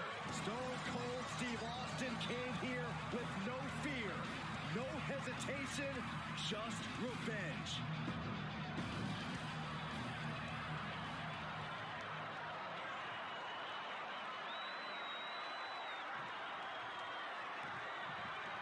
It's a miracle Austin survived being rolled over by Rikishi. Now pissed off, Texas Rattlesnake is on the loose and out for revenge. It took Austin almost a year to recover from the injuries he suffered in that heinous attack. You can't blame Austin for the damage he inflicts on Rikishi tonight. Byron, a lesser man wouldn't have survived. Stone Cold promised that Rikishi's days of walking above ground are over. This is no holds barred. We've talked so much about motives leading into this match. In my view, Rikishi's are delusional. His family have been given equal opportunities, and they all took full advantage of them. Yeah, my blood boils at the propaganda Rikishi's been selling. But I'll tell you about the most legitimate motive in this story, and that is payback for Stone Cold. Austin nearly had his life taken from him, and there is no greater reason to stomp the tar out of somebody than that. Ouch. Straight impact down the throat. Veteran instincts from Austin. We're locked in reversals here. Neither competitor intimidated. This conflict is beyond disturbing. Corey, let's go into Rikishi's mind when it comes to defeating Stone Cold. Rikishi has to be prepared to endure an emotional storm like he's never felt before. The big man must recover from that and use his weight to immobilize the rattlesnake, because we know Austin will not stay down. And though The Rock wants nothing to do with this altercation, we have to mention the sadness Rikishi has brought to him. Rock might be innocent in this whole ordeal, but I feel that somewhere inside his soul, The Rock is happy with what Rikishi's done. The Rock is proud to have Rikishi and his family. Well, Corey, what kind of lies are you trying to spread? We've heard Rock say Rikishi deserves what Austin is going to bring him. There's no family pride in that statement. I'm just saying that blood is thicker than water, and it's been an easier ride for Rock without Austin in the picture, and that's thanks to Rikishi. Sounds more like Rikishi is trying to take credit for all The Rock's success. Oh, man, Rikishi is a man on a mission now. And he now slides back into the ring. Delivered with force. And looking at my monitor, it just makes me sick to my stomach watching Rikishi. This is a man who has no remorse and feels justified for running Austin down like a dog. Look, to be devil's advocate, you've got to look at Rikishi's perspective. He's proud of his Samoan lineage and saw an opportunity to give his people a leg up in the shark tank that is WWE. Are you serious, Corey? Rikishi ran over another human being. We're fortunate that it only put Austin on the show for 10 months instead of his whole life. It's sick that you would even condone what Rikishi did. Don't twist my words, Saxton. I'm not saying I condone Rikishi's actions. I'm just saying I understand them. Ooh. Heads outside the ring. And no countouts. Austin and Rikishi trading heavy artillery on the outside, and here comes the rattlesnake. Stone Cold Steve Austin fired up and revenge on his mind. You got to think about how bad Austin has wanted this ever since Survivor Series last year. Been dying to get his hands on Rikishi. All of that venom, all of the vitriol inside of Austin being unleashed on Rikishi right now. Remember, this is no holds barred. Anything goes. Austin has Rikishi down. The rattlesnake is red hot. And do you hear this capacity crowd? They want more from Stone Cold. All that he wants to see Rikishi get beaten down like a pile of human filth.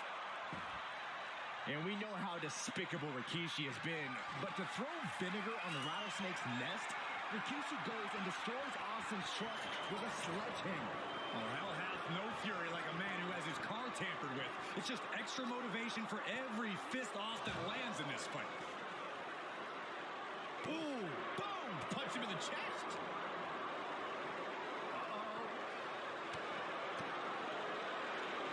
And he has an answer for Rikishi. Looks like he's coming back in. Austin just looking to humiliate his opponent.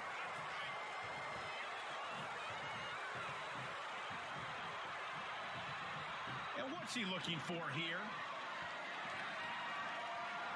A hockey stick is definitely one of the more creative things you'll find underneath the WWE ring. There's been a haymaker after haymaker.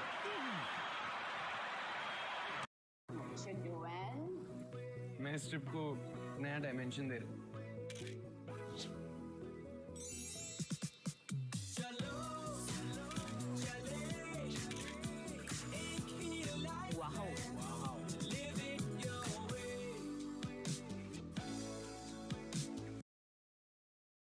Two Titans trading strikes and refusing to back down. Back and forth, neither one giving up any ground. Big shots being fired right now. Neither competitor letting up. They are emptying their tanks, going back and forth like this. Each exchange just sapping the energy from these two.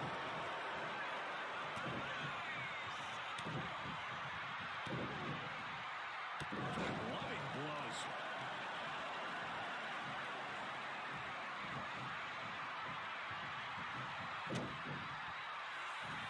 Austin off the ropes. This could be it. Austin with the cover. Fights the shoulder up and one. Kicking out now sends a very clear message. Austin having flashbacks to Detroit. Rikishi's about to meet a stunner. Boom! Good defense from him. And Rikishi lately has been calling himself a visionary, a pioneer. All a bunch of garbage, if you ask me. Well, those aren't self-imposed labels, Cole. Those labels are coming from the family, coming from a group of wrestling legends who are proud of Rikishi for standing up and making a change in this business. A few labels for Rikishi. Coward, liar, embarrassment. Those fit him well. Right into the barricade. That's a well-targeted attack to the body. Right suplex.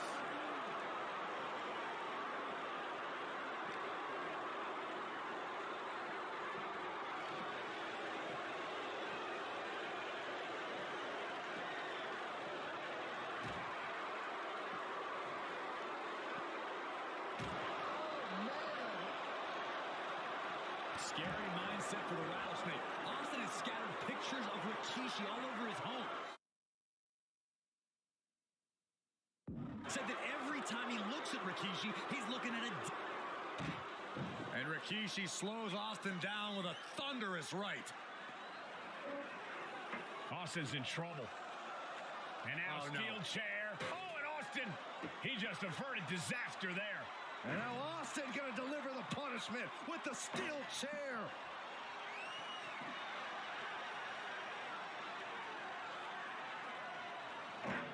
A relentless Texas Rattlesnake beating the brakes off of Rikishi with a steel chair. And again, thunderous blows by Austin.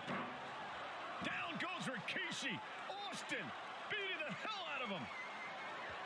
I know Austin has good reason to be doing all this, but he could be taking it.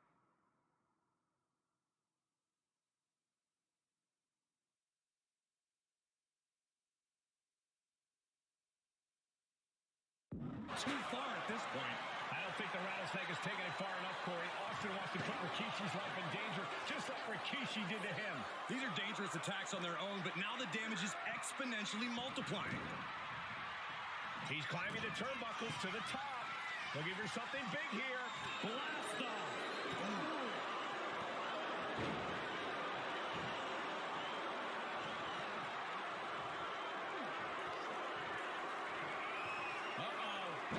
Rikishi driver. Rikishi may have put the exclamation on this one. Cover. Oh, he kicked out. What a kick out by Austin. You can never count the Rattlesnake out. And scooped up. Here it comes. Rikishi driver. That's it. Austin is out. 2. Hangs on by a thread. Unbelievable tenacity on display from Stone Cold. Austin simply... And look at this now. Bad intentions coming with his hold. Targeting the shoulder with the claw. Stone Cold! Stone Cold! Escape and a takedown. Carefully measured. Uh-oh. He gets out of the way. Lord, so effective. The pin. It's all or nothing time. Rikishi somehow defangs the Rattlesnake. Damn it.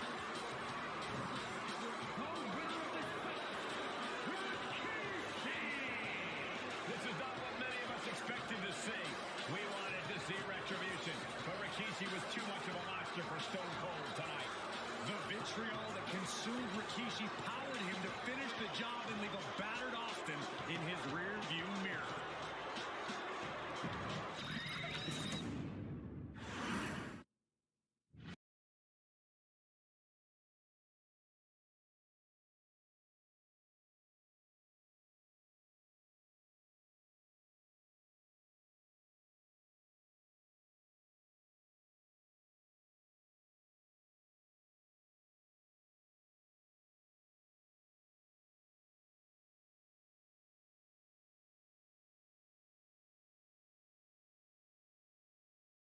Ting ting. आपके लिए एक festival offer है। QR code scan करो, UPI pin डालो और 10,000 रुपए आपके bank account में। पिन डालूंगा तो पैसा खट से आएगा नहीं, झट से कट जाएगा। मैं मूर्ख नहीं हूँ। आलिया, UPI कहता है UPI पिन पैसे भेजने के लिए होता है, पाने के लिए नहीं। इस बात को याद रखें और कहें मैं मूर्ख नहीं।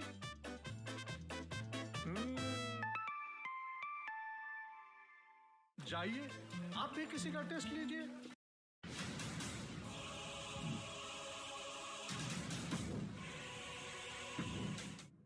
His arrival signaled impending doom.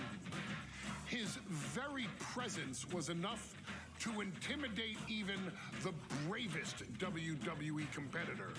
His name itself simply meant the end. And if you found yourself standing across the ring from Umaga, you were most certainly coming to the end of your own road. The younger brother of Rikishi, Umaga, was every bit the Samoan bulldozer that his nickname would suggest, mauling opponents with ease, relishing the chaos that he created. A menace to the entire roster, an unrepentant badass, Umaga tortured his prey with high-impact collisions before ultimately sealing their fate with his vaunted Samoan spike, a vicious move used today by Solo Sikoa. Inside the ring, man, he was just a complete monster. Anybody that stood in front of him, he was going to wreck him no matter what he had to do. He was just a crazy, wild Samoan. Outside of the ring, man, just a loving guy to be around. A fun uncle, always joking, always barbecuing at his house. I always looked up to him. He was just so cool. Perhaps an unheralded aspect of Umaga's game was his mastery of mental warfare.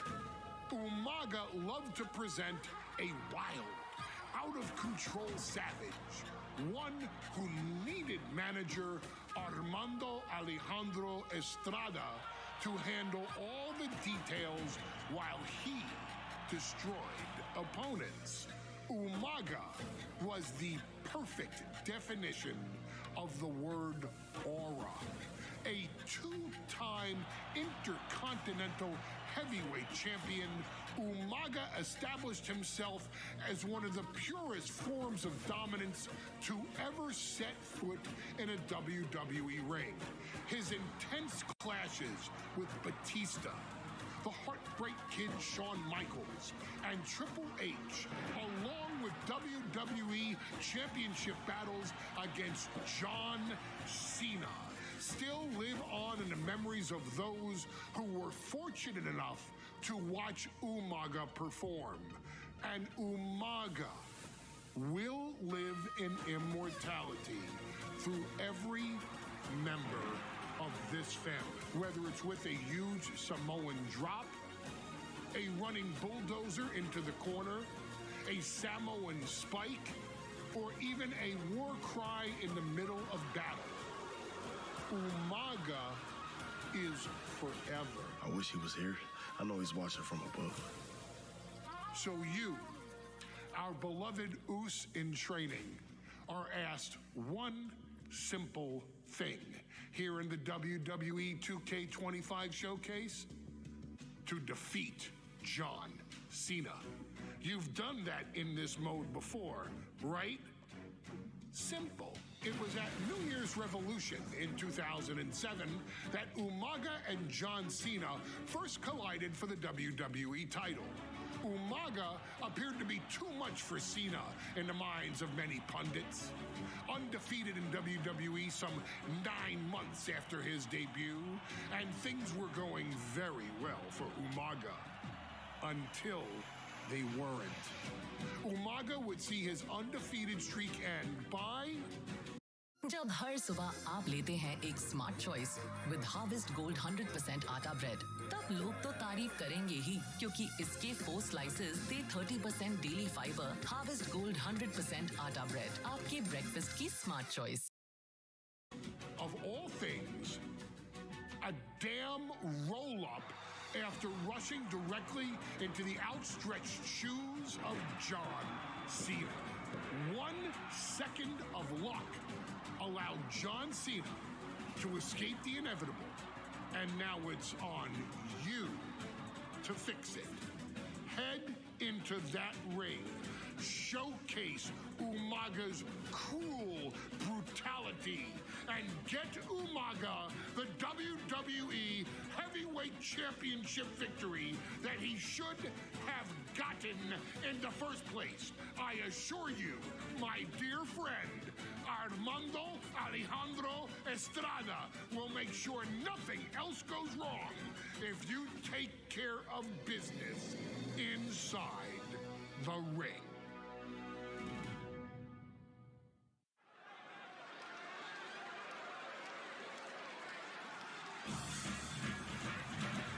Well, ladies and gentlemen, here he is. He can be the next WWE champion, the near 400-pound Umaga. A man that since debuting right after WrestleMania 9 months ago has remained undefeated. And Umaga has been in the ring, Byron, with the best of WWE. This man looks, moves, and sounds like a move.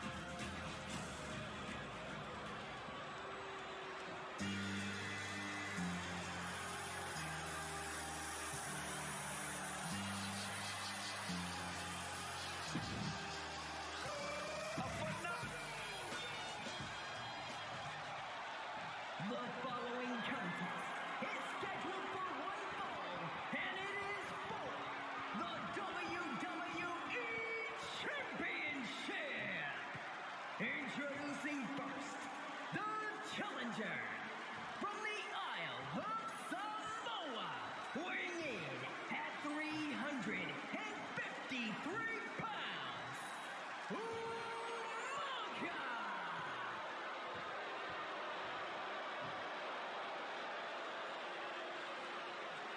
And from West Newbury, Massachusetts, weighing in at 248 pounds, he is the WWE Champion, John Cena!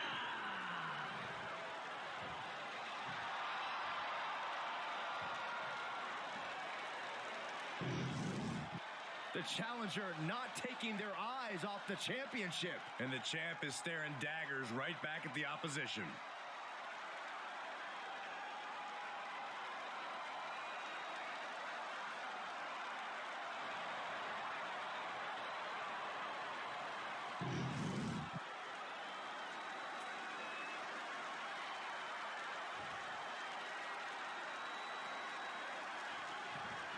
John Cena and Umaga battling here for the WWE Championship.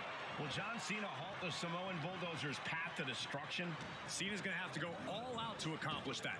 No one has been able to withstand Umaga thus far. This brutal Samoan has made a mockery of his challengers and is perhaps the ultimate super heavyweight threat. As Cena could be in for the greatest challenge as champion tonight. But if anyone can overcome the terrifying ruthlessness of Umaga, it has to be John Cena. 2. And there's the Uranagi. Landed them. And let's remember this event last year, Byron. New Year's Revolution has not been kind to John Cena.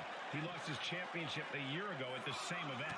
A mental hurdle Cena needs to overcome for sure. But the past is the past. I think John has a much bigger distraction in front of him right now. Stamina is going to be a key factor in this match tonight. Can Cena weather Umaga's vicious attacks? Can Umaga keep up the offensive pressure as Cena drags this into deep waters?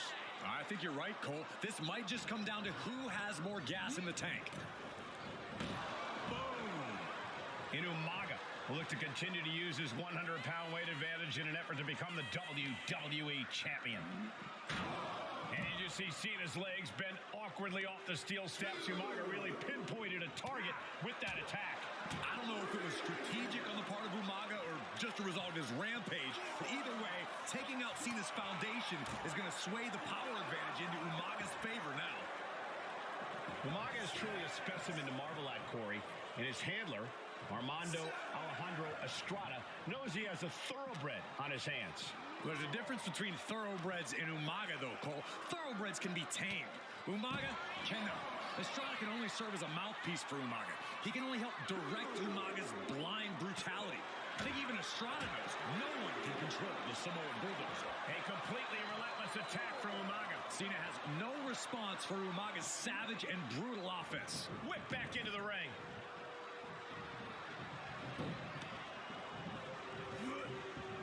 Wow. Umaga proving to be a relentless super heavy.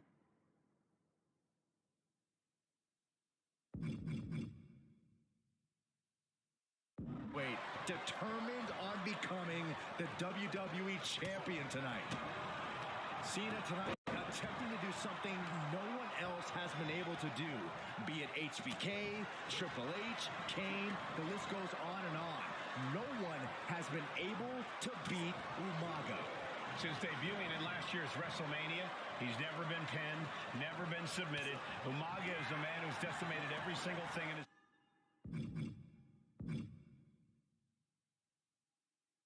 path. It's not hyperbole to call him a dangerous and deadly savage. An uninterrupted surge against Cena here. Umaga is simply overpowering John Cena right now. Oh, man, right to the esophagus.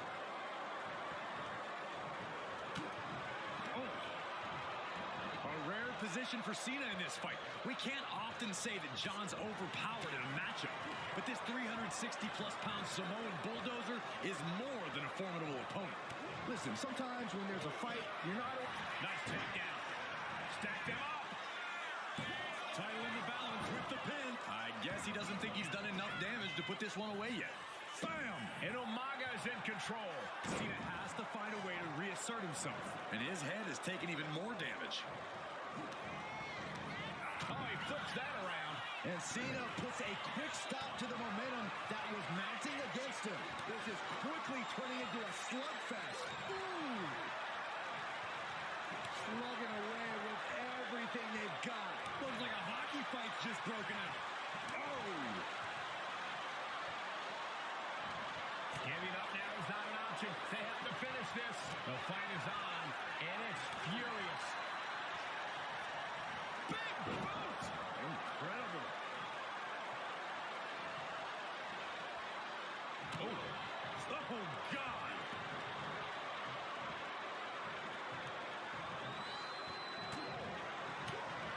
Oh, man, taking it to the tray.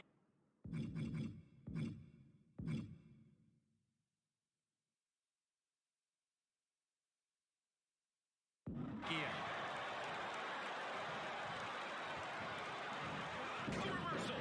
Well scouted. Climbing to the top turnbuckle now.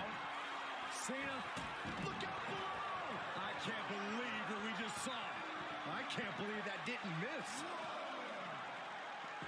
And Cena finds himself on the receiving end. Bam, answered with a headbutt. Counter after counter. Neither superstar getting the clear advantage. Oh, we might need to consider relocating soon. Yeah, this fight's getting closer and closer to our table.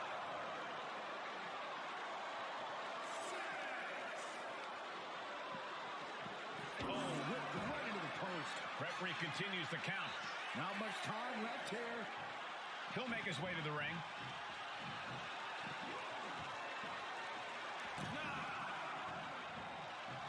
We almost just saw a count out there, but the match continues.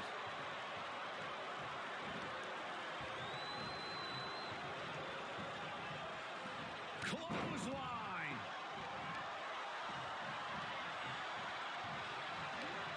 Stopped in their tracks with a knee to the gut. Trading counters here. Piercing the throat.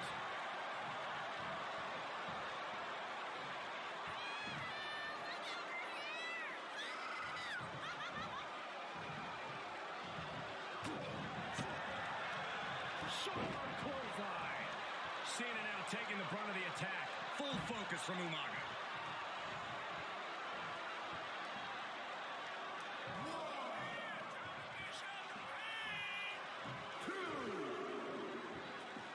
to the outside now. Connects the fist to the face. Great counter. Knight could look at Umaga, and he reminds me of Yokozuna, whose unmatched thickness and size is an orthodox offense. Look at Umaga's thigh.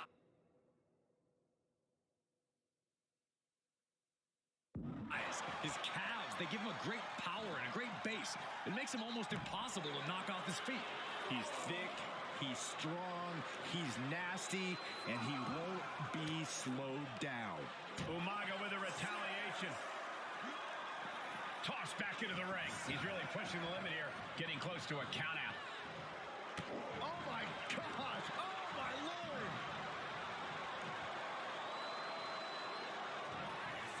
Here it comes! Samoan spike! We might see a new champion crown. In Umaga, of course, coming from a very rich heritage. Some of the greatest athletes in any sport come from the Samoan heritage. Umaga's aggressiveness can be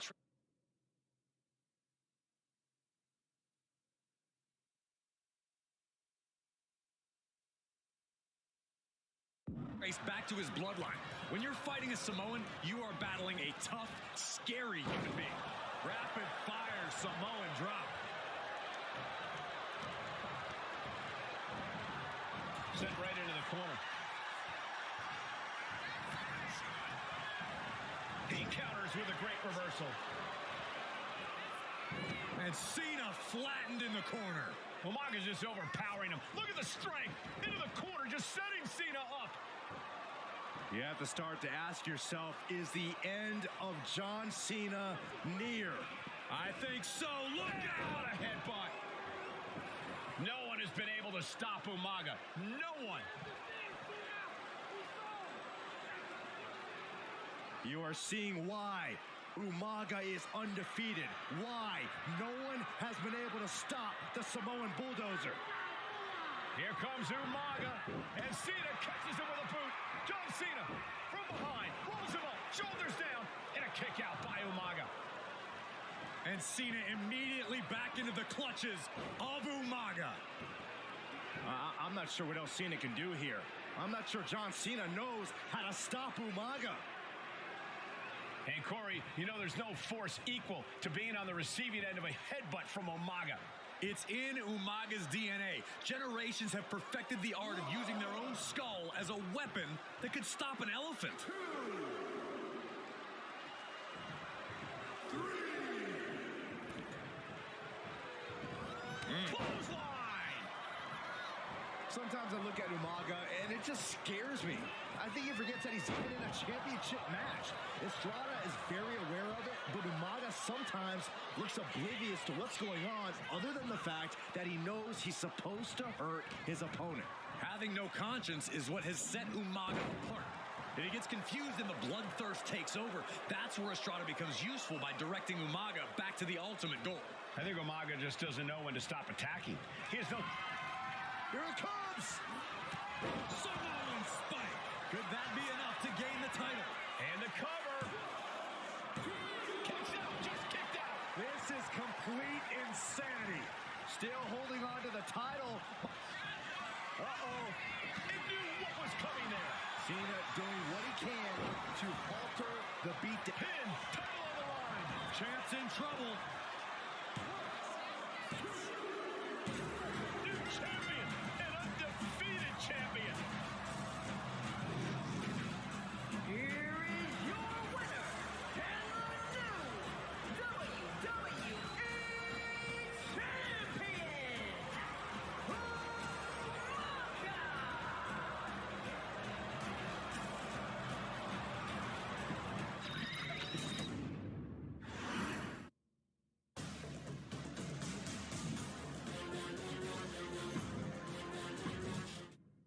Hey, in WWE, things move really fast. If you aren't present in a moment, it can feel like a year goes by in only 2 or 3 minutes. That's why you always have to make time to make sure that you check. Hold on. Did I just hear myself say 3 minutes? Stop. Can you believe I'm actually doing Eric Bischoff's shtick? In the early 2000s, few words sent a shudder through the roster like the words 3 minutes, summoning the fearsome duo of Rosie and Jamal, collectively known as the 3-Minute Warning. Initially hired by the aforementioned Raw General Manager Eric Bischoff to interrupt anything he didn't find to be entertaining. You're just not entertaining me. 3 minutes are just about up. The two instantly made their mark in WWE with their complete and total decimation of anyone that was targeted. Their formula was really simple. Two bruisers with surprising quickness who took pleasure in throwing opponents all around the ring with reckless abandon. And the trail of bodies left in their wake remains a testament to their devastation. Rosie, older brother of your tribal chief, Roman Reigns, and Jamal, who would in time develop his skills further and take the name of Umaga, were about instant gratification. They treated matches like a race, seeing how much damage they could fit into the shortest time possible. The 3-minute warning with my brother and my cousin, it was just one of the coolest gimmicks of all time to me. It was catchy, you know what I mean? Like, you kind of knew what was happening. And I feel like we all remember when the 3-minute warning hit for the first time. You know, the whole Den TV area just lit up. Every match was a train wreck, as the two would use their size to overwhelm most opponents, coupling that with incredible tag team maneuvers to increase the carnage to its maximum levels. That approach, maximizing damage while minimizing time, was a 3-minute warning signature.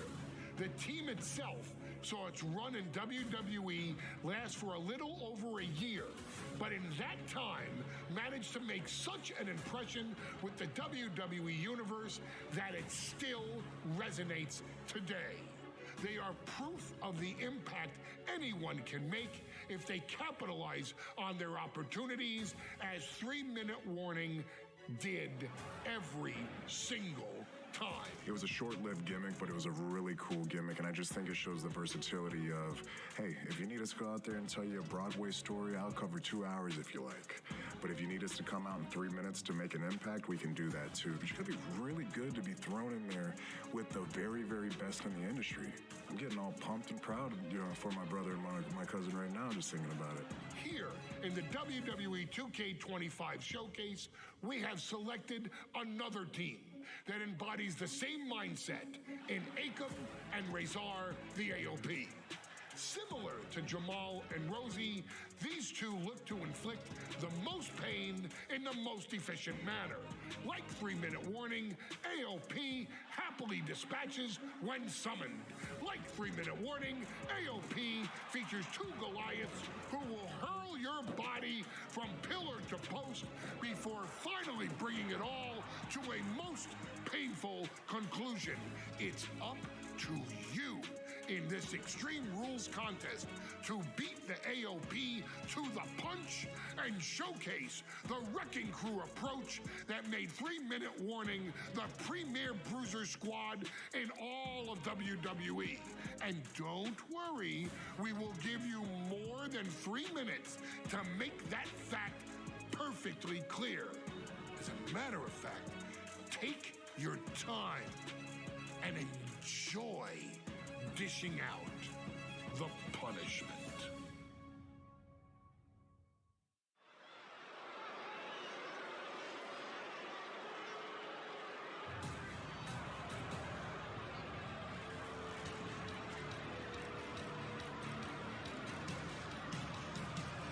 AOP is here, ready to wreak havoc.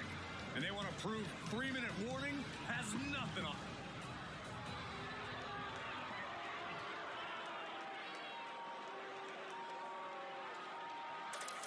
And guys, the authors of pain now have 3 minutes.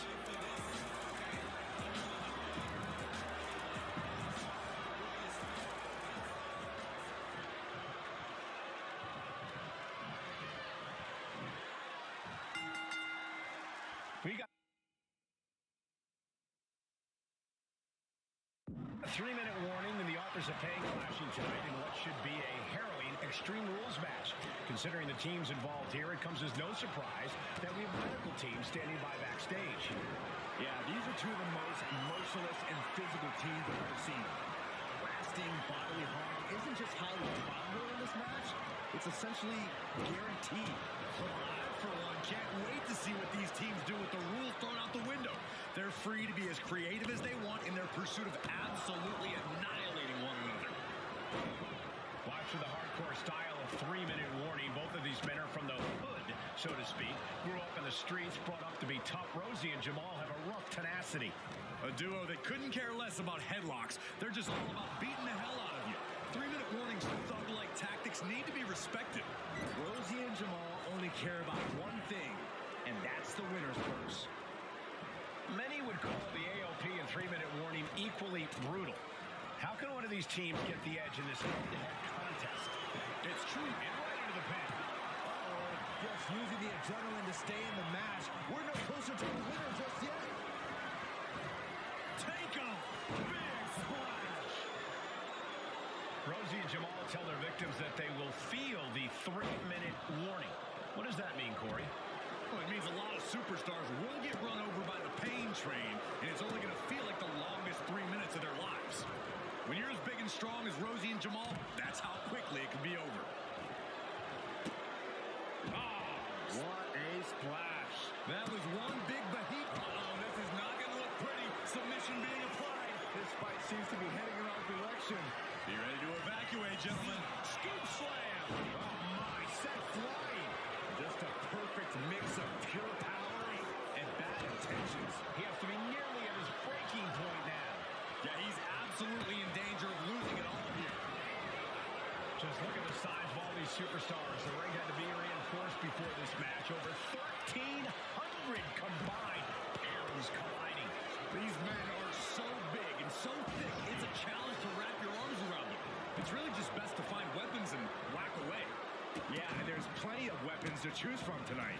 And a series of vicious stomps. Putting the boots to an opponent will take the fight out of them in a hurry.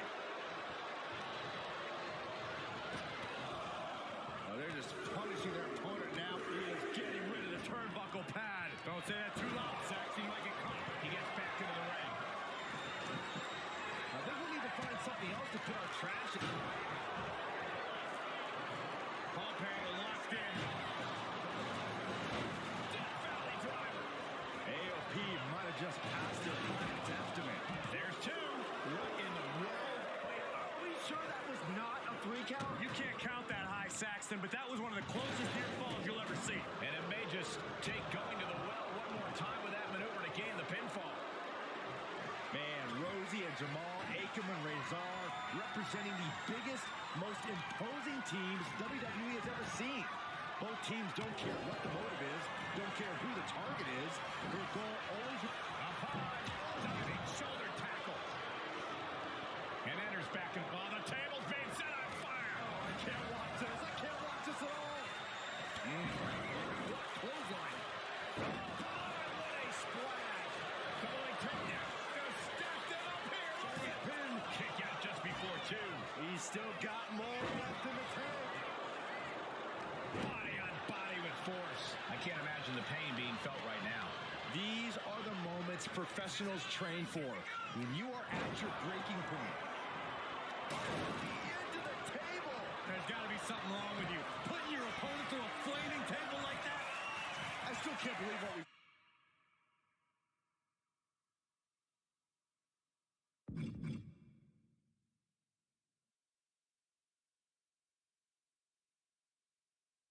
I still smell the burning. Jamal starting to get the crowd. Dragging them out. There's the slam. Setting them up in the corner. What does this superstar have planned? Gonna climb to the second rope. Pay special attention to Rosie in this matchup. He might have him here. Is this it? Rosie and Jamal survive Extreme Rules. Here are your winners, Rosie and Jamal. 3 minutes Gotta give it up to 3-minute warning. In a contest between two of the most badass squads we've ever seen, they were the tougher competitors. Yeah, but AOP certainly made 3-minute warning earn this win. Just think about all the...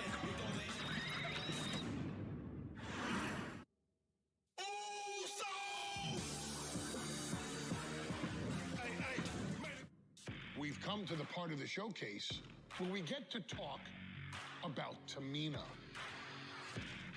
Ever since walking in WWE, shoulder to shoulder with the Usos, Tamina's alliance with this dynasty has never been in question.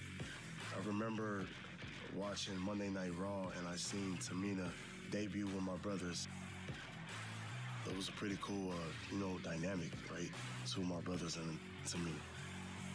Together, Tamina and the Usos helped each other navigate through a trial-filled first year in WWE, making sure they all survived together.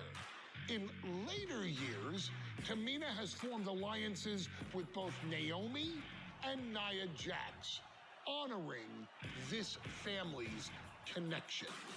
While Tamina has looked to create her own name in the industry, she has never missed a chance to acknowledge her place in this family either. Trained by Afa and Sika, the wild Samoans, Tamina was instilled with the same instincts that have carried each member of this family to wrestling glory. Her in-ring approach is similar to many in the bloodline. Quick striking, high-impact attacks, and smothering holds. As capable with a super kick or a big splash as anyone else, Tamina has maintained a remarkable level of success in her WWE career.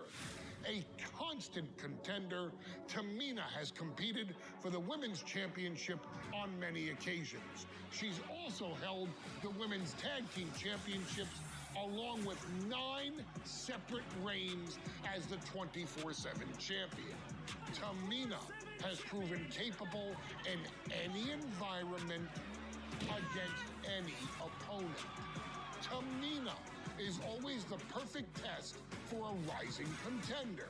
Defeating Tamina proves that you're at the top of your game, and she will always expose those who aren't quite ready yet. Taking her lightly is the easiest way to book your visit to the local medical facility. Tamina has taken part in many memorable moments, but in the 2K25 showcase, we're going to give you the chance to make history. In the first ever women's Money in the Bank match, Carmella, of all people, would walk out victorious after letting someone else do all the work. Tamina, Becky Lynch, Natalya, and Charlotte Flair were all robbed of a great opportunity that night by Carmella. So this is your chance to make it right.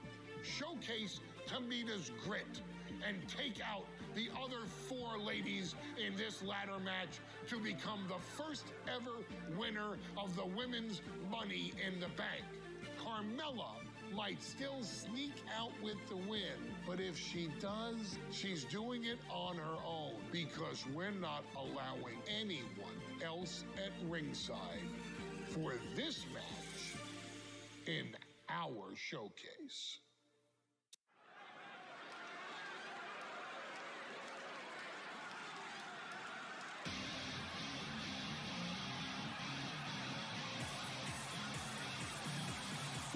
We are making history tonight here in St. Louis, the first ever women.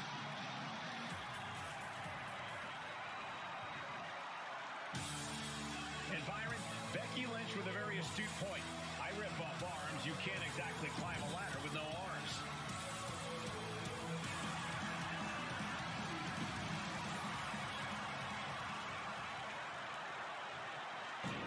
There's a big fight coming.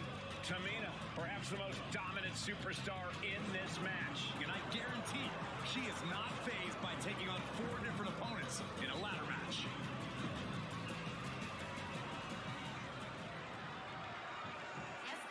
Mela is money, and she is as confident as ever.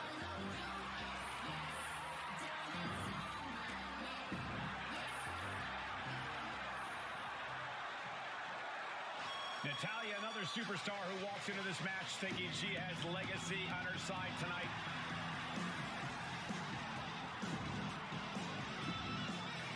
Charlotte, Becky Lynch, Tamina, Carmella, Natalya, all with a chance to make history. All with the opportunity to be called the first ever Miss Money in the Bank. The revolution that became an evolution only continues in the women's division. One of these women will climb the ladder and earn the opportunity of a lifetime. Tamina landed heavy offense on Charlotte. Charlotte thought tonight would be an ascension to her throne. Tamina's here to ruin that dream. Oh, ring shot. The contract that can change lives hanging above the ring. Probably the most profitable opportunity in our sport. 15 out of 17 superstars have successfully cashed in the Money in the Bank contract. A surprise cash-in has only failed once, and the other failed cash-in was alerted to a week in advance. You are almost certain to become the next SmackDown Women's Champion if you grab the contract tonight. Such a dangerous setting for all these superstars. Ladders are everywhere. Each competitor is only limited by their imagination. Your head has to be on a constant swivel. Ladders will be used as weapons. Anything can happen to get that briefcase. Action now right here in front of us. Guys, we may need to move soon. Trying to put the ladder in the middle of the ring. This is where you want it. Right place. Is this the right time? 3 second-generation superstars competing in this match. Carmella, Charlotte, and Tamina. And Natalya, of course, a third-generation superstar. Women bred for these kind of moments. Any of these women will add a significant chapter to her legacy if she can become the first Miss Money in the Bank. Working on the hook here. Is this the right time? Is this the career-making moment?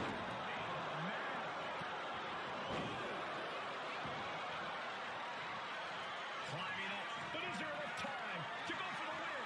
Needs to move quick here. This might be a chance. The whole match is literally in the palm of their hands. Could have been Natalya's night here at Money in the Bank. Getting your hands on the prize isn't enough. You got to yank this opportunity down. That's going to sting. No safe haven in this match. These ladders can be your best friend or your worst enemy. There's no allies in this match. It's everyone for herself.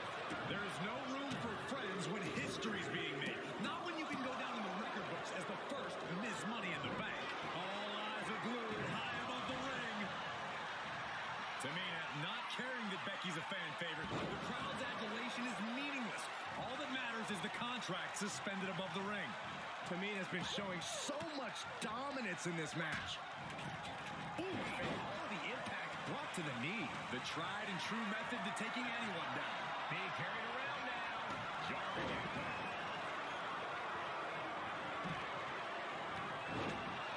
And looking at the playing field, the majority of these women love to utilize their submission offense to put opponents away. Tapping someone out won't win this match, but these women should not shy away from using the biggest weapons in their arsenal. We've heard Becky say she was going to rip arms off tonight. You can't exactly climb a ladder with no arms. Oh, ouch. The hood of the announce table just ripped off here on the monitors as well. Some bad intentions here, guys. Trying her best to fight out of harm's way. Super kick!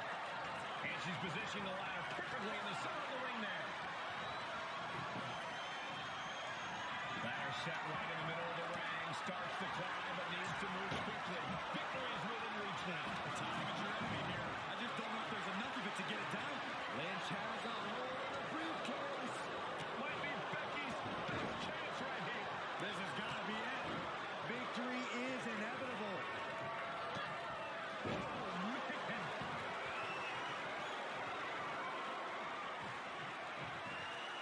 Nice Nice reversal by Charlotte Flair. Charlotte driving Tamina, and both tumble to the floor. Both women crashing down hard. The Queen, Charlotte Flair, the first to her feet, surveying the situation. Oh, my. Tamina into the steps. Well, you are seeing a heightened level of aggression, heightened level of intensity from all these competitors because of the stakes involved. Guys, where's Charlotte going?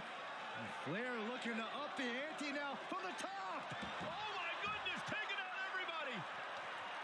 The Queen rising to the occasion. What you just saw is why we say Charlotte is genetically superior.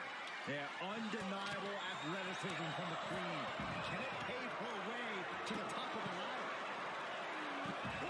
Manhandled slam.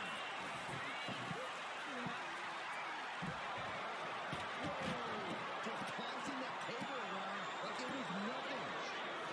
Tamina's absolutely wrecking shop on Natalya, making sure the veteran won't have the strength to climb a ladder at all. And she's set right into that corner. Taking this thing out onto the floor now. Here she goes, sliding back into the ring. Nice. She's being derailed here. This deep into a ladder match, the last thing you want is to start breaking down.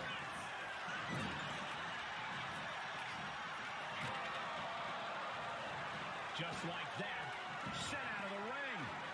Taking a moment to get pumped off of this crowd's incredible energy. Setting up the ladder. This could be it. Off the ladder now. Let's see if this is right for the picking. Victory is literally within her reach here. It's going to take some time, but you got to just keep going. Boom, face first. Oh, God. Carmella's eyes are growing wider now. Is this her chance to climb the ladder and become Ms. Money in the Bank? Lynch landing awkward on the outside. Now bringing her fury to ringside. Money in the Bank briefcase still hanging high. This is what it's all about. The opportunity of a lifetime. What are you willing to do? How much can you sacrifice to be the first Miss Money in the Bank? And Charlotte was put in check there. Yeah, but when ladders are part of the match, you really can't expect anything less. History on the line. Guaranteed championship opportunity. Nothing but carnage happening in this one. 5 women fighting for their key to destiny. Willing to go through hell for it. Seems to be struggling a bit up there. Yeah, sweaty palms making this difficult. Just fingertips away. Oh, get ready. She knows exactly what she's doing with this submission hold. Oh, reaching. Fights her way out of the Achilles lock. The only thing left to do is pull it down. Easier said than done. Got those hands working overtime. That's it. Tamina has the briefcase. Tamina is Miss Money in the Bank. The winner of the Money in the Bank contract and the first ever Miss Money in the Bank, Tamina. Das Lu Tong Fa Tu.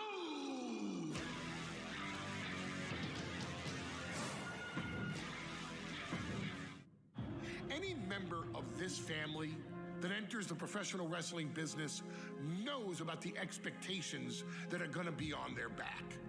They know about the prestige that their very name carries. They know that those who came before them have accomplished so much. Bearing the weight of those legacies can prove to be way too much for almost anyone. But that was never the case for Jimmy and Jay Uso. Jimmy and Jay Uso looked to be stars from the very start, constantly evolving their look, style, and offense as they progressed in their careers. Face paint and war dances would fade away, and the two would embrace the day one-ish mentality, looking to punish opponents and send them to the Uso Penitentiary. The Usos are 8-time WWE Tag Team Champions. The Usos have main evented WrestleMania after initially fighting for a mere spot on the card. The Usos were the premier team of the 2010s. The Usos are the greatest team of all time. Jimmy and Jay are poetry in motion, each knowing what the other is looking to do next, each using every bit of savvy they gained growing up in professional wrestling to keep their edge. And sure, in recent years, it's been difficult between the two. Jimmy did cost Jay his match at SummerSlam against your tribal chief, Roman Reigns. After months of the anger building between the two, Jimmy and Jay ended up as the first two entrants in the 2024 Royal Rumble match, bringing things to a head. But even that moment wasn't enough to settle the issue, and so they would fight again at WrestleMania 40. Jey Uso truly became main event and found his inner yeet, even adding another tag team championship with Cody Rhodes as his partner. As your wise man eventually would suffer as well, Jimmy found himself betrayed by Solo Sikoa and unceremoniously dumped out of Solo's version of the Bloodline. When Jimmy and Jay are a tag team, they are pure art. They are the reason for the resurgence of tag team wrestling's popularity over the last 15 years. And perhaps, oh, perhaps, their grandest moment came during the 2017 Hell in a Cell, when they would lock horns with perhaps their greatest opposition ever, The New Day. From July to October of that year, the SmackDown Tag Team titles would change hands 4 times between the two teams, both looking for ultimate bragging rights. The Usos' connection as twins always gave them an upper hand with most teams.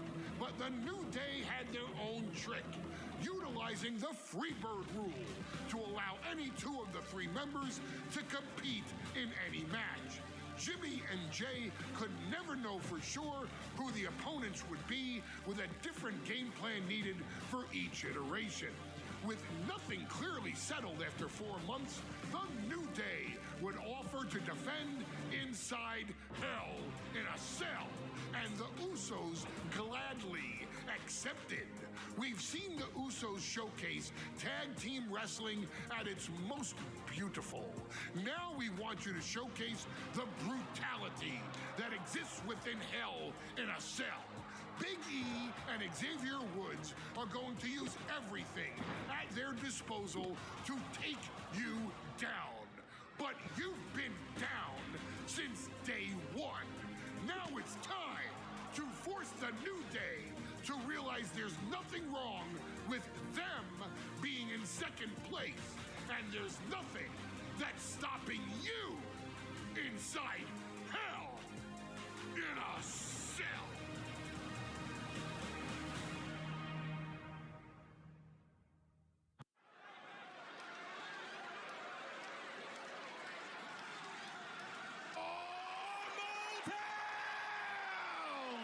Don't you dare be sour! Clap for your world-famous 4-time champs and feel the power! It's a new day, yes it is! Are you prepared to kick off Hell in a Cell with the 4-time tag team champions?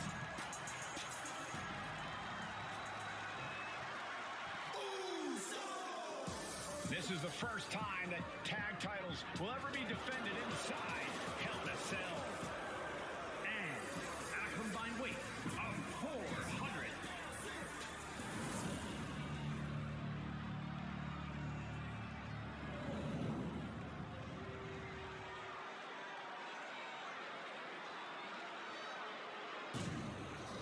So that's what it's all about, the tag team titles.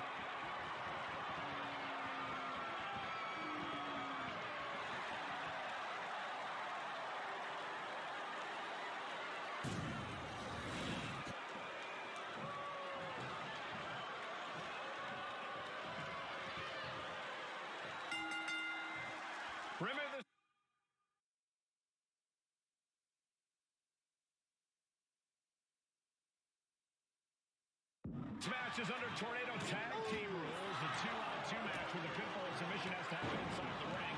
In the Hell in a Cell. No tags, no countouts, no disqualification.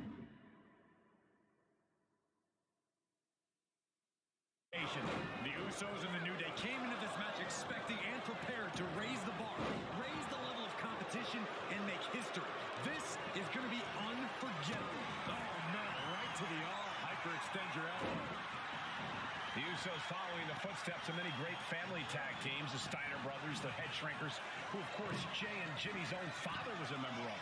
Would be a very proud moment for the Anoa'i family if the Usos can capture their 5th tag team championship here. The apple doesn't fall far from the tree for Jay and Jimmy. Just a factory of the elite specimens come from the Anoa'i blood.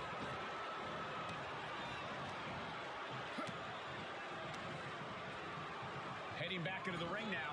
Headbutt. Up and around and down.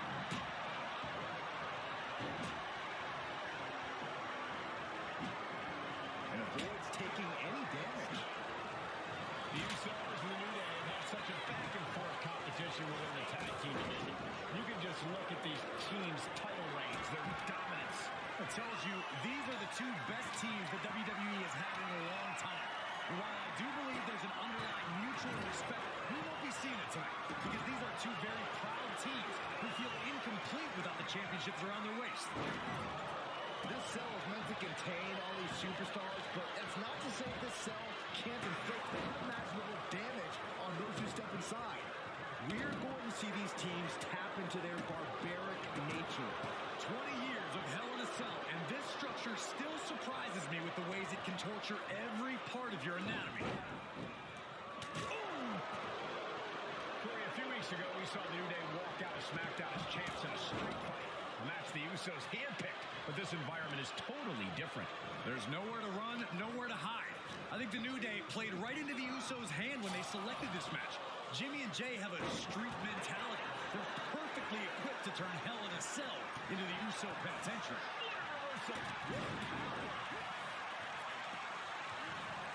Just punched him right in the mouth. The champ looking a little worse for wear. And more action like that might allow Jay to get the job done.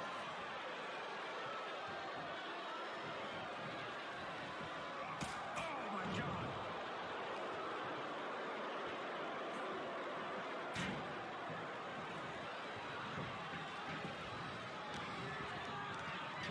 Just ejected from the ring. And he comes in under the ropes now. Out of the ring, still surrounded by the hell that is the steel structure.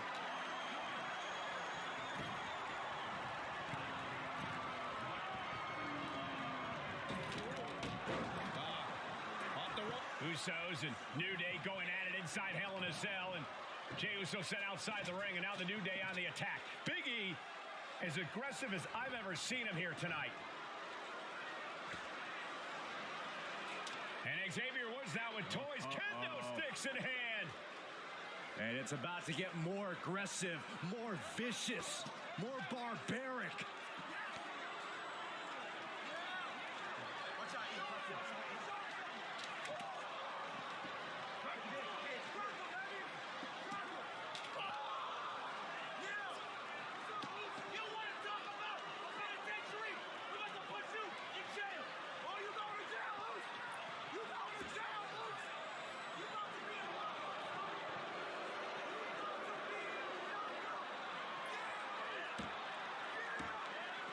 I've never seen this vicious of a side from the New Day. It's what Hell in a Cell does to you.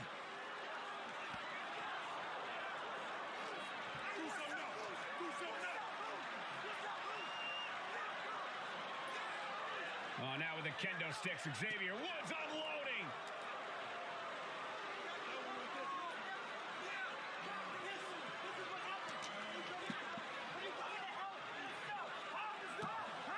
Well, you're saying it, Byron. Hell in a Cell makes you do some awful things. Just attempting to survive, attempting to win. Do whatever you want, punish however you want. Right now, that seems to be the mission statement of the New Day. in order to retain the SmackDown Tag Team titles. And that's what it's about, proving you're the best in one of the most insane environments in WWE today. The New Day have just changed the whole complexion of this match. I don't know if I've seen New Day go to these lengths before. Well, no time to be a jovial bunch when... From behind, shoulders down for the win. I don't know what more this superstar can do to put him away. Big E responds. The Usos and the New Day have been trading title reigns for the majority of the year now. This, the contractual rematch for the Usos. If they lose, the Usos won't get another opportunity. Top rope. Jimmy Uso splash. Will that be enough to win the titles? And now he gets back into the ring. Makes the save and then continue this match.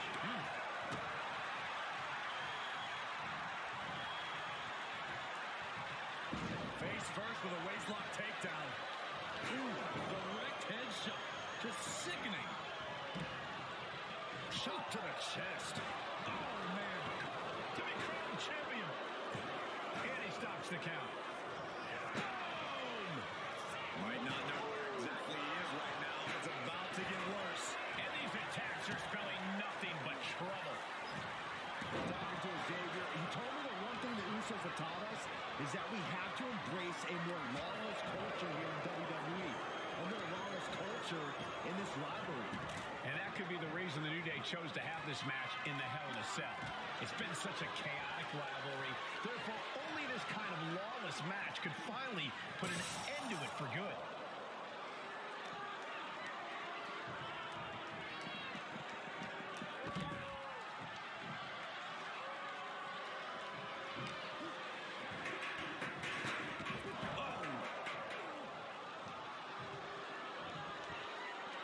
Looking to explore every inch of hell here now. Oh! Sliding into the ring now. Oh, come on. Big E wasting his time playing it up for the crowd. Now the pin for the championship. Breaks the cover and this match continues. He's headed out to the ringside area. What's he open to find out there? The champ looks definitely beat. Positive is working in his game plan. But if he wants to survive this match, From the top. it's just right forward.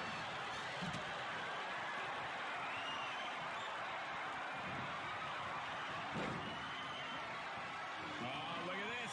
Ooh, cover. New champ incoming. And he stops the ref's count. Climbing to the top. What's he have in store? Getting back into the ring now. Uso fails to connect. Big hammer connects. Uh-oh. Oh, and he stops that offense. Foot to the midsection.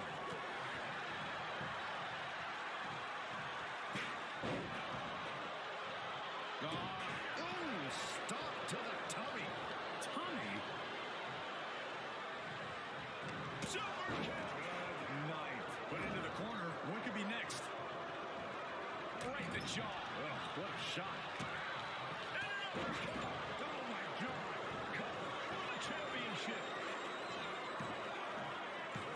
Forces the shoulder up after two. I am in shock. What's it?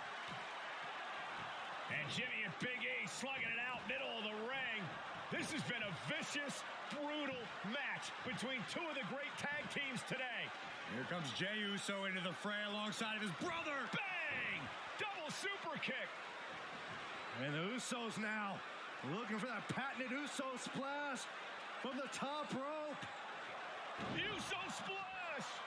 The cover to win the tag team titles, and Woods handcuffs it all, breaks it up. At the last possible second, Xavier Woods saving this match for his team. Credit to Woods for his never say die attitude. But Xavier Woods is outgunned right now. And look at Woods still fighting back. Yeah, with the handcuffs. Using the handcuffs as a weapon. That's smart.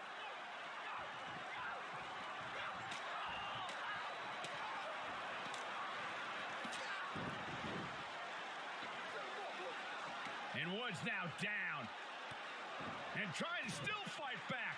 What heart from Xavier Woods.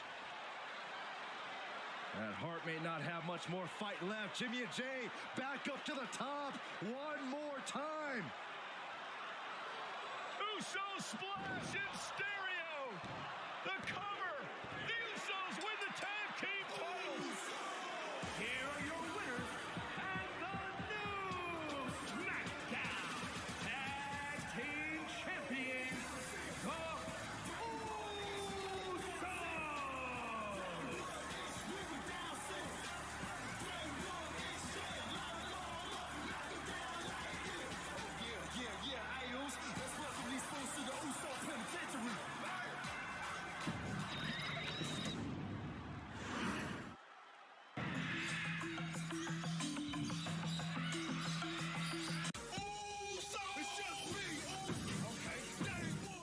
Next on our showcase is someone who wasn't born into this family, but has put in the time and more than earned her spot. She's always happy to leave haters in the rear view, and when she enters the room, you will undoubtedly feel the glow. Of course, I'm talking about Naomi, who many of you may know has reigned as Jimmy Uso's wife and queen for over 10 years. There's the old saying that behind every good man is an even better woman, and this could not ring more true than Naomi, who I will say is an absolute treasure. Jimmy will frequently speak during old bloodline planning sessions about how much her support and love drove him to improve as a superstar, always stressing her importance not only to the WWE Women's Division, but to his career and his life as well. In the ring, there is no denying Naomi's skills. The former women's tag team and two-time SmackDown Women's Champion has the mental tenacity to push through the toughest part of any match and possesses breathtaking physical skills.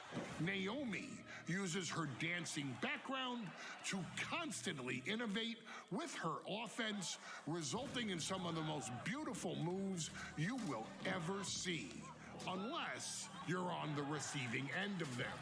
Naomi is an inspiration to so many of our younger members of the WWE Universe, showing a new generation that anything is possible if you just put in the work and never stop believing in yourself. Naomi has battled against the very best in the women's division, taking on foes like Charlotte Flair, Bayley, Shayna Baszler, and Io Sky. My favorite moment of Naomi was when she won the title in her hometown, Orlando, at WrestleMania. To compete against that caliber and maintain the level of success that Naomi has for her entire WWE career is something worth, shall I dare say, acknowledging. Naomi has even teamed with fellow family member Tamina through the years, proving the family you choose can often be the most important. And in true Uso fashion, Naomi shows an unrelenting desire to win, to achieve greatness, and to dominate her opposition. Many mistake her smile as a sign of kindness, but they quickly realize their mistake as Naomi unleashes a flurry of kicks, flies at them with moonsaults from all angles, and then ties them up in knots. Naomi is having fun, but Naomi is never playing. And now, we take you back to the 2020 edition of Super Showdown, which saw Naomi challenge Bayley for the SmackDown Women's Championship. Unfortunately, a ridiculously lax referee decided it was just fine for Bayley to basically do whatever the hell she wanted. Bayley, oh my gosh, she's trapping Naomi's legs in her shirt. And Naomi wound up suffering an embarrassing loss after Bayley used wardrobe to her advantage. Well, Bayley, we can pretty much guarantee that trick won't work again. This is your chance to help guide Naomi to a third SmackDown Women's Championship, and to do it by defeating one of the greatest competitors WWE has ever seen. Your wise man has nothing but respect and admiration for Bayley's abilities, but those abilities are eclipsed by Naomi's extraordinary trinity: smarts, strength, and aerial attacks that should give all of you everything you need to get the win and the title.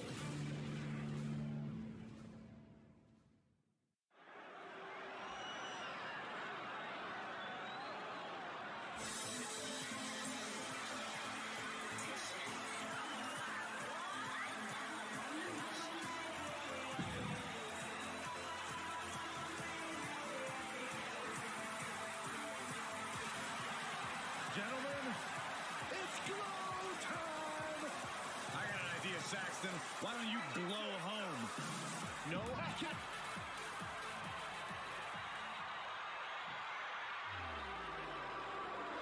And gentlemen, when Bayley was asked about this history-making match tonight, she said, of course I'm part of this, because history is made by winners. And I'm going to become a role model for every...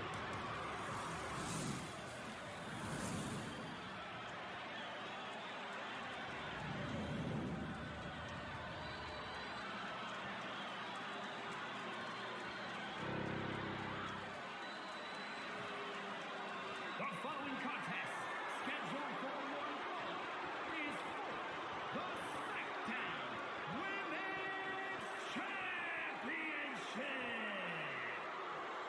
Introducing the challenger from Orlando, Florida, Naomi.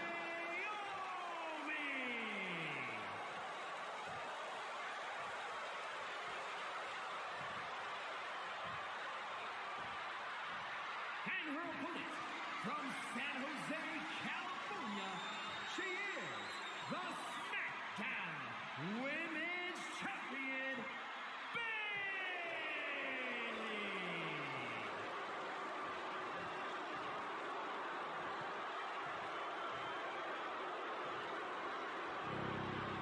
For the first time ever, we have a women's championship match here in the Middle East, in Saudi Arabia. Bayley against Naomi. Will Bayley's record-setting reign end here tonight?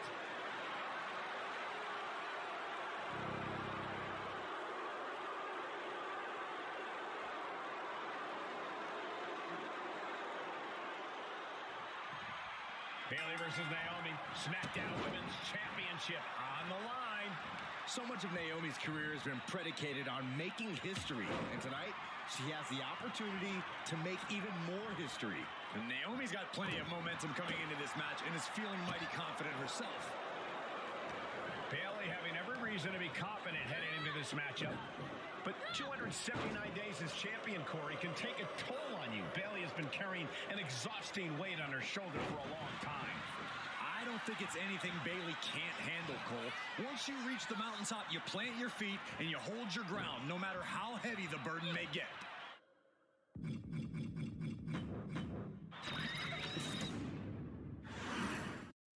Guys, a very important component of this match. Bayley has won every title available in WWE. Bayley has accomplished it all. But the one thing Bayley has never done in her career, she's never beaten Naomi. And believe me, that is a huge point of confidence for Naomi, and a huge pressure on Bayley. Yeah, but Bayley thrives under pressure. Her resume speaks for itself. We've said it time and time again. Naomi may be the most athletic woman we've ever seen compete here in WWE. Yeah, Naomi wants to depend on athletic maneuvers, while Bayley wants to be more methodical and fight a more classic wrestling style. Oh, man. She's making the climb to the top rope. Up all the way to the outside, trying to do as much damage as humanly possible. But at what cost? Naomi going for broke. And this high-risk offense from the challenger might be catching the champion by surprise. The challenger being the aggressor here, but remember, the title can only be won by pinfall or submission in... For the victory! Fending off a 2 count there. Still no end in sight here. And that prevents Bayley's attack. Bayley having every reason to be confident heading into this matchup. But 279 days as champion, Corey, can take a toll on you. Carrying an exhausting weight on her shoulder for a long time. I don't think it's anything Bayley can't handle, Cole. Once you reach the mountaintop, you plant your feet and you hold your ground, no matter how heavy the burden may get. A factor to consider in this match is that Naomi took some time off to rejuvenate herself, to get her mind right, to refocus on her desire to once again be champion here in WWE. So this isn't necessarily the same Naomi the WWE Universe or Bayley is used to. And Naomi says that after taking time off, she's better physically and mentally than she's ever been in her career. I don't think I've ever seen a champion feel as disrespected as Bayley has, Corey, because Bayley's talked a lot about how people think she's an afterthought as a champion. Everybody talks about Becky Lynch on Raw. They're now talking about Rhea Ripley in NXT. But Bayley has been the longest reigning champ in SmackDown history. And you read off all the accolades, all the championships she has held. But for some reason, Bayley still finds herself overlooked. Action spilling toward us. This is probably a good time to take our things and go. Uh-oh. Oh, what a response. Oh, a jumping arm breaker. And Bayley connected nicely there. Bayley realizes that Naomi wants to pick up the speed of the matchup. The champion refusing to allow that to happen. Elbow drop. Byron, you've talked a lot about this change in Bayley and how people can't believe that this is the type of person she's turned into. Well, it comes down to career frustration. Bayley is frustrated with her career progression. The way things were when she was hugging and smiling. It's not about frustration, Saxton. It's about realization. Bayley realized she never got the respect that she deserves from the WWE Universe.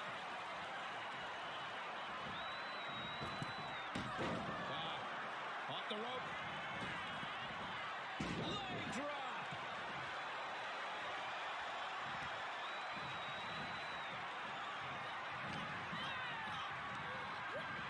Leading her into the corner now. Big offense could be coming here. Boom. And here we go. Championship's on the line. Naomi's got Bayley in trouble up on the top rope. This could be Naomi's moment. Smart move by Bayley, protecting her title and going to the eyes. Oh, what a kick. Bayley is down and in trouble. Quick thinking by Naomi, looking to close this one out. Nobody home. Bayley wisely moves out of harm's way. What's Bayley trying to do here? What the? I think Bayley's trying to trap Naomi's legs in Naomi's own shirt. A great counter by Naomi. Naomi ducks underneath, and we got a standoff. Great match so far. Well, Bayley thought she had Naomi, but the challenger was ready. Well, the champion has to find a new strategy in a hurry.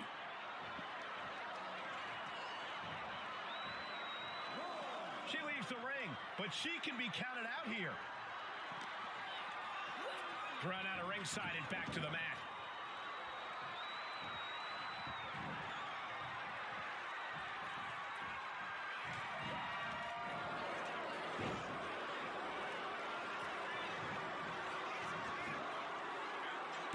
Kicks out before the 2 count. She just will not give up, Cole. Quick thinking from Naomi.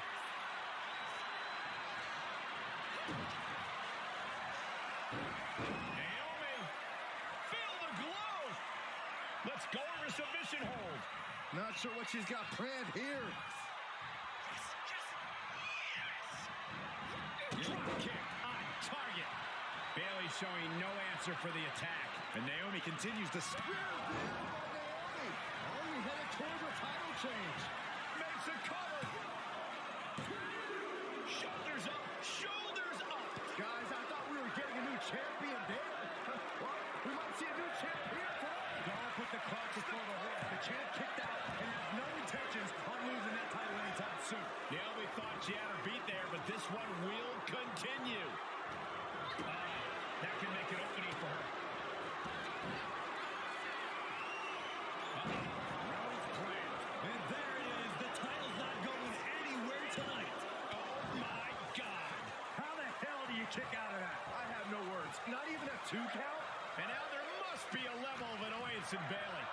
Annoyed that it didn't result in a 3 count. Kick. Cover for the championship.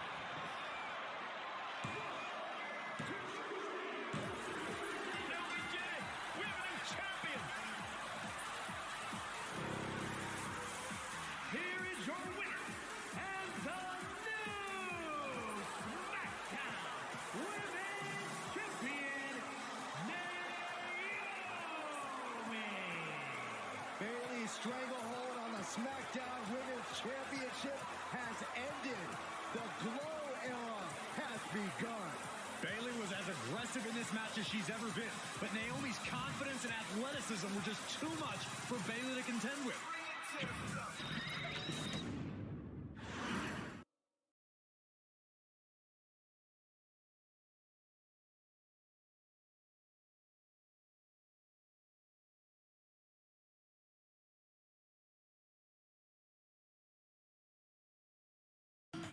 Ladies and gentlemen, if it weren't for the next 2 superstars in our showcase, none of this would be possible. Because without Afa and Sika, without the Wild Samoans, there truly is no dynasty.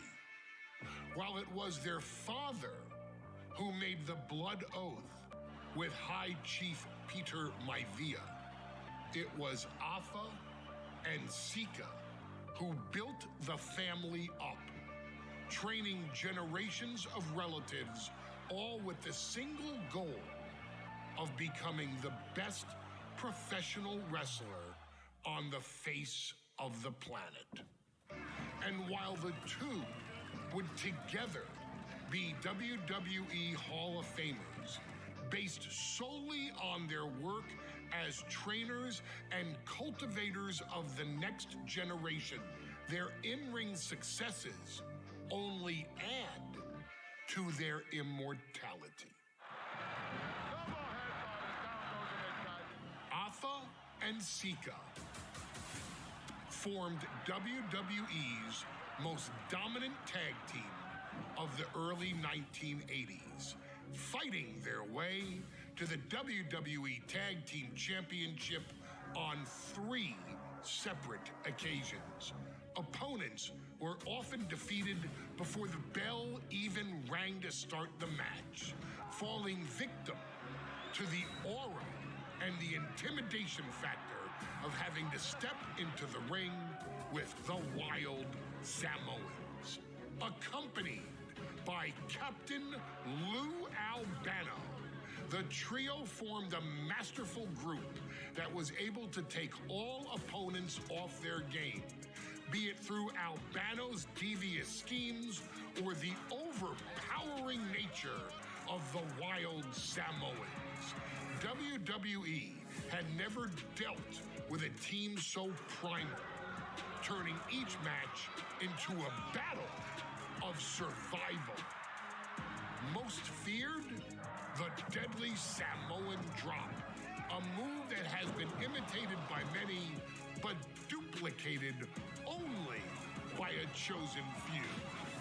There they are, the Wild Samoans. These are immigrants coming from the island, trying to figure it out, trying to find a way. I couldn't imagine being these men. I couldn't imagine taking on these responsibilities of setting the tone in a whole new country. And then trying to break into entertainment on top of that. But they made it work. And that's what we are. We're workers. We make it work. These tribal elders set the standard for all of their descendants to not only follow, but they also taught their descendants how to surpass it.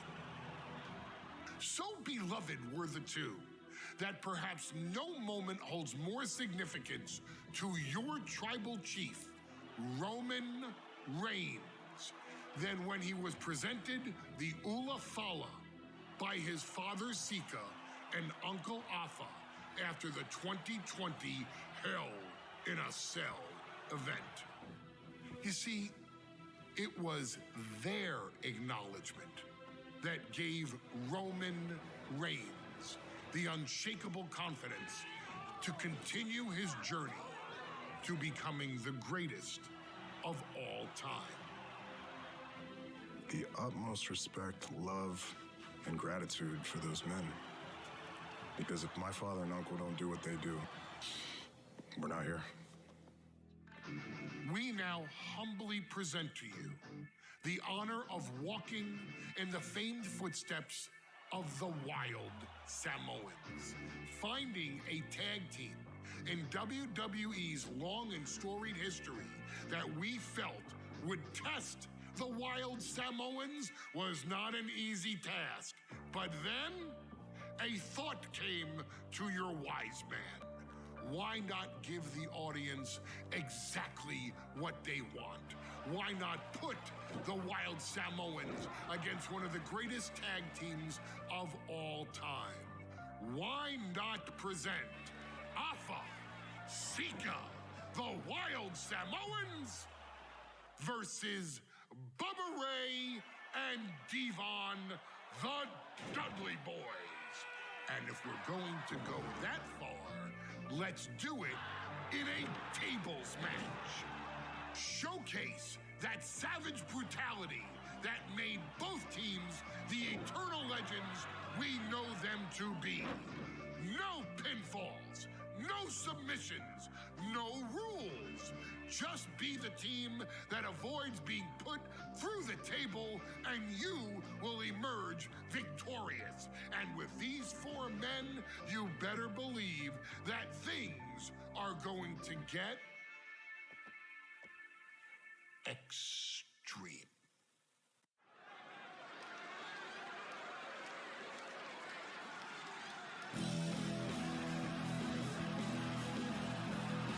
And here they come. Bubba Ray and Devon are ready for a fight. That's just what they'll get from Afa and Sika, and then some. Guys, this is going to be a great one. You can feel the electricity already. I feel the excitement and some fear, too. Hey, come on. My captain, Lou Albano, and a combined weight of 645 pounds. Afa and Sika, the Wild Samoans.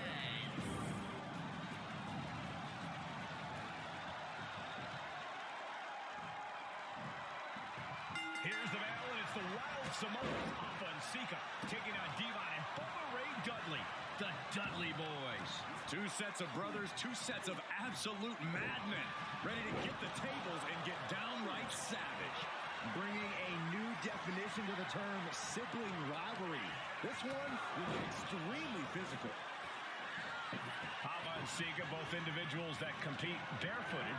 Not something common of most wrestlers, Corey, but it is actually very customary in the Samoan wrestling heritage. It's how they train, it's how they live in the Isle of Samoa. And no one delays a fight just to put some boots on. Samoans are ready for battle at the drop of a hat. Just disrespecting their fallen opponent. And an elbow drop, too? You have to imagine the disdain it takes to repeatedly stop someone like that. Looking to explore things ringside now. And here he is, heading back into the ring. He's doing some dangerous redecorating. I think the table really ties it all together.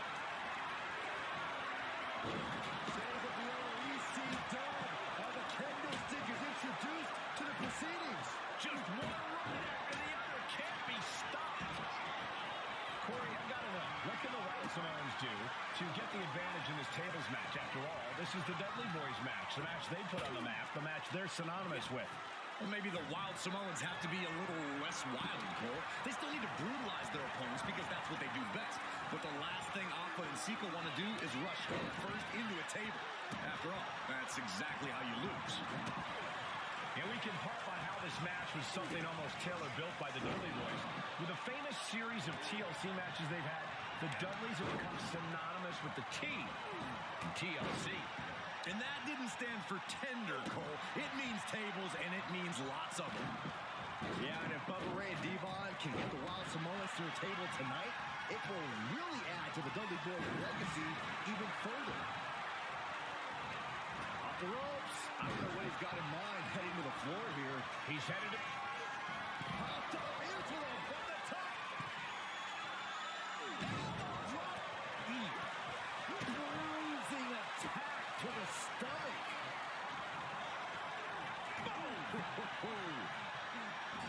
Corey, the Wild Samoans are about as tough and mean as they come, a very physical duo, and we've seen how they use their hits. Concrete weapon. Yeah, they don't need much flash. They're just a formidable ground and pound team. If they lack in offensive creativity, they make up for it in blunt force trauma. And no... Popped up into the What a counter! Answer after answer for each other's offense. right to the legs. And Alpha is clearly looking for a fight here. Such a peculiar look coming from the Wild Samoans, as if they have no control of their animalistic behavior. Backbreaker. No telling what's underneath the ring tonight. Somebody stop this competitor. And the Wild Samoans always have that gaze in their eyes, that look that makes you question their understanding of their surroundings. Yeah, I have to wonder if Alpha and Sika are even aware of what the tables are for. I'm afraid they'll just keep on dishing out punishment, expecting the bell to eventually ring. Oh, no. Stop right to the gut.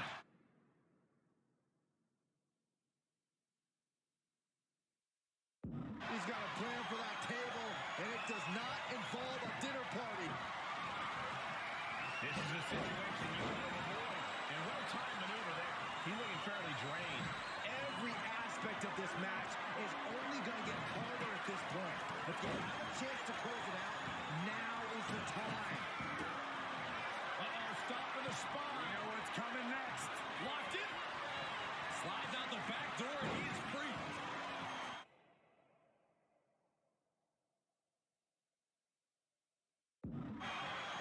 Blast off! I still can't get over the look I always see on the Wild Samoans. It's like they have a one-track mind towards savage brutality. They for sure answer yes to every question that makes up a scary tag team. Yes, they're rough. Yes, they're tough. Yes, they will pain. Yes, they will hurt. And yes, they will not stop. I can't begin to imagine what he's got planned here, guys. Maybe it's a yard sale. Stomping away. Devon gets intercepted, taking this fight back into the ring. Oh, and back to the elbow. Ring rattling. Gets lifted into position. And Sika just beat the Dudley Boys at their own game. Here are your winners,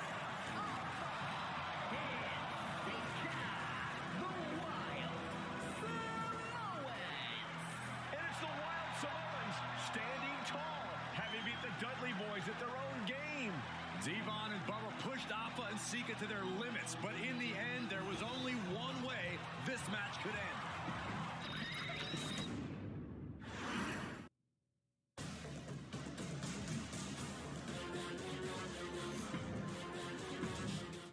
From the very moment he arrived as the enforcer of the bloodline, Solo Sikoa has taken every brutal, savage element of his predecessors and refined them into a near-perfect smashing machine. Even in the year before his arrival, Solo raised eyebrows and garnered buzz while competing in NXT. But nobody could have predicted just how smoothly his transition to the main roster would go. And before I go on any further, let me make one thing perfectly clear. I'm only saying what I'm saying about Solo Sikoa because I am a wise man. I'm a professional. And because I'm being handsomely compensated for my stellar work as your host of the WWE 2K25 Showcase. I haven't forgotten what Solo Sikoa and his rogue bloodline did to me. But I also know better than to let personal feelings hinder your professional endeavors. So with that being said, since his arrival at Clash at the Castle in 2022, Solo Sikoa has consistently been involved in WWE's biggest moments and biggest matches. He's been victorious in War Games.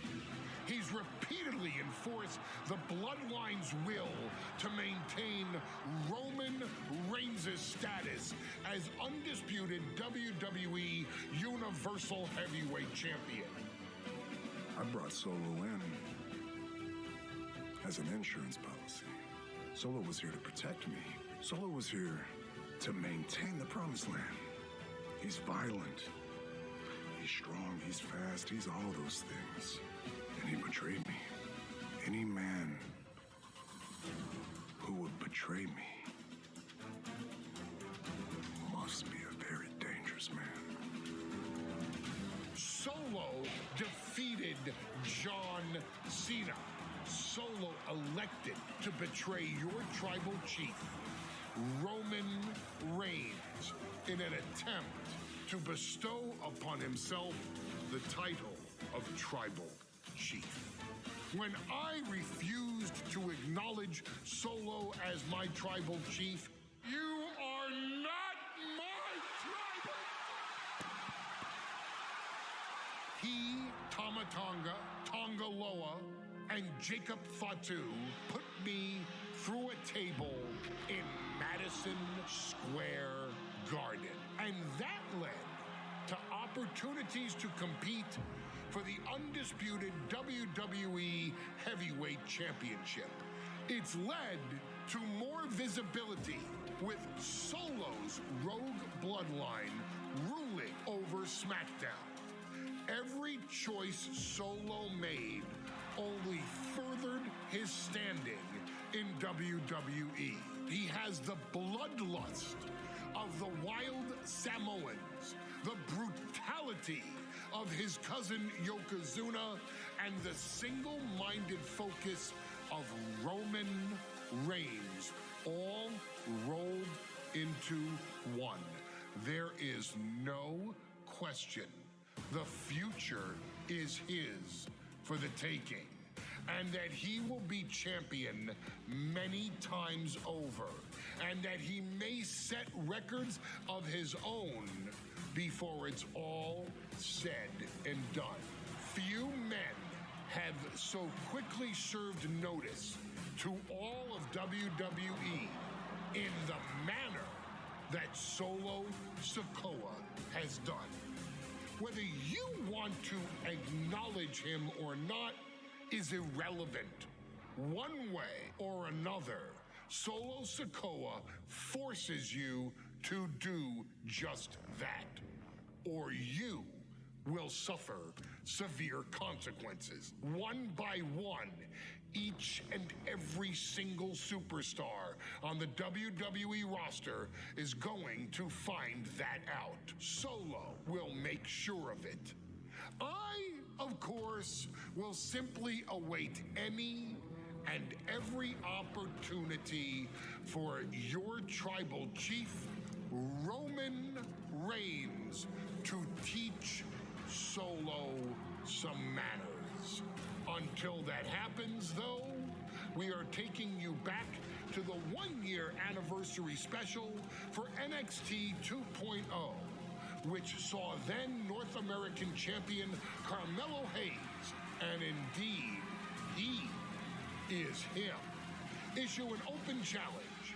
Unfortunately for the future superstar, it was to be answered by Solo Sikoa, and things went as well for Hayes as you can probably guess.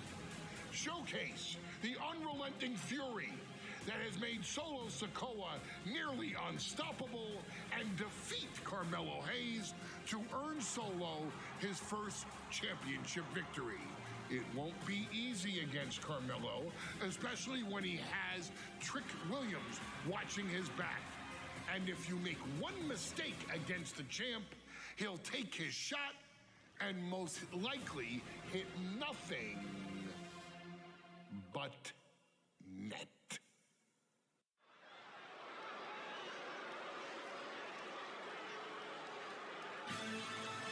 Here comes the A-Champ. The following contest scheduled for one fall is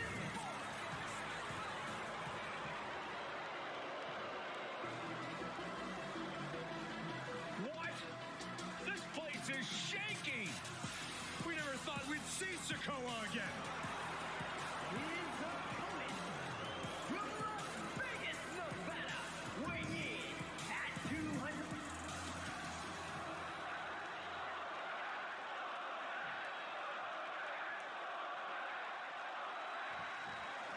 Now this is a surprise. Carmelo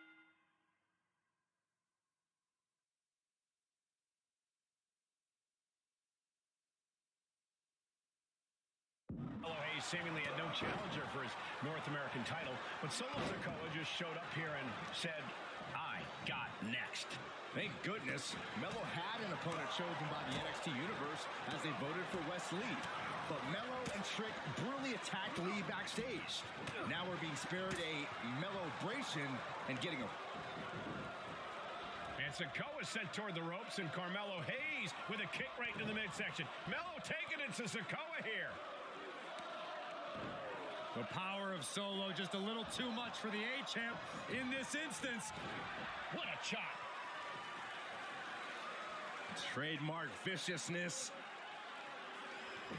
Lack of mercy. That's what Solo Sikoa is all about. Into the corner. Big splash by Sikoa. Melo in trouble. Sikoa.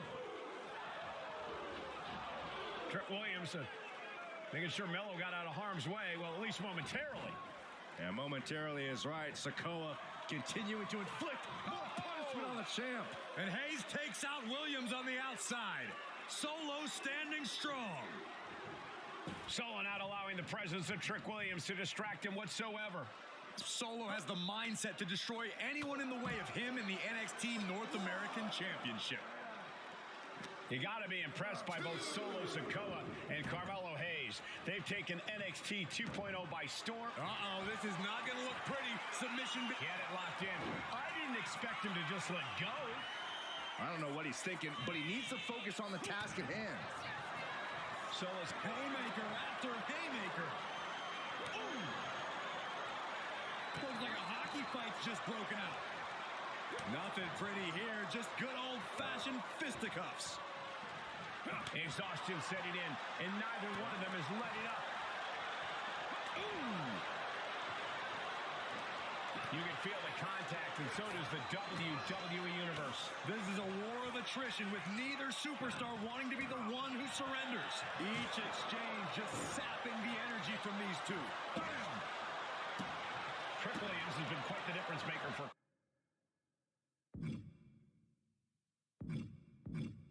Carmelo Hayes over the last year. How many times has Williams helped Hayes to save that North American title? Yeah, but 10 days ago, Solo Sikoa did the same thing for Roman Reigns when he attacked Drew McIntyre in Clash at the Castle. Sikoa has blood on his hands, too. Sikoa in command, and you got to wonder if Melo is regretting his words, regretting his actions. Connecting with a sharp elbow.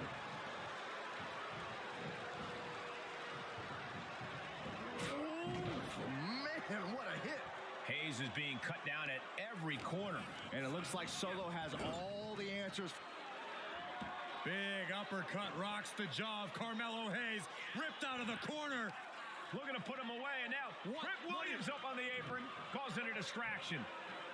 Trick paying dividends. First 48. And that could be the turning point for the North American champion. Oh, Samoa drop by Sikoa. Cover now for the win. Hayes kicks it too. And Williams once again on the apron. You can see how concerned Trick Williams is that Carmelo Hayes' championship hopes, might be fading away. Super kick drops Williams. Hayes picked out of the sky. Spinning solo. Is that it for Carmelo Hayes? Trick is out. Carmelo is dazed. Here's your chance, Solo. The title could be yours. The face has been planted. Sikoa seems to be executing his game plan. And the power of Sikoa proving too much from the top. Misses big time. Shoulders down to retain. Kick out after one from the challenger. Unbelievable display of will in the late stages of this matchup. And he turned it around.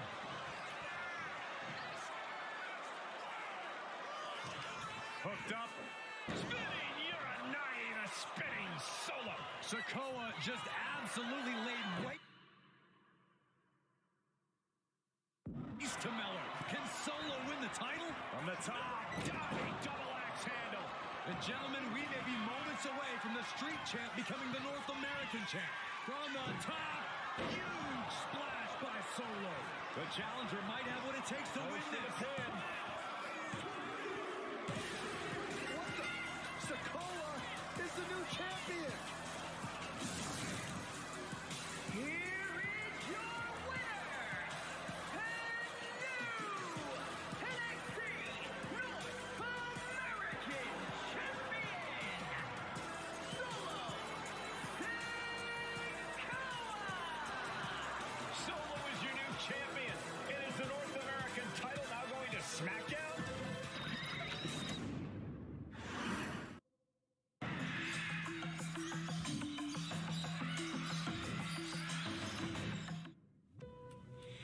I ain't doing this one. We can have all the fun we want with these video games and this showcase and these fantasy matchups like Offensica versus Bubba Ray and Diva. I'm not doing shtick about Roman Reigns and Seth Rollins. That's a little too volatile. And it's way too personal for Roman Reigns. Roman Reigns and Seth Rollins came up together in the Shield. And Seth Rollins took it upon himself to disband the Shield by blindsiding Roman Reigns with a chair. At WrestleMania 31, Roman Reigns, in the main event of WrestleMania, was about to win the WWE title when Seth Rollins cashed in Money in the Bank and stole the main event, the match, and the title from Roman Reigns.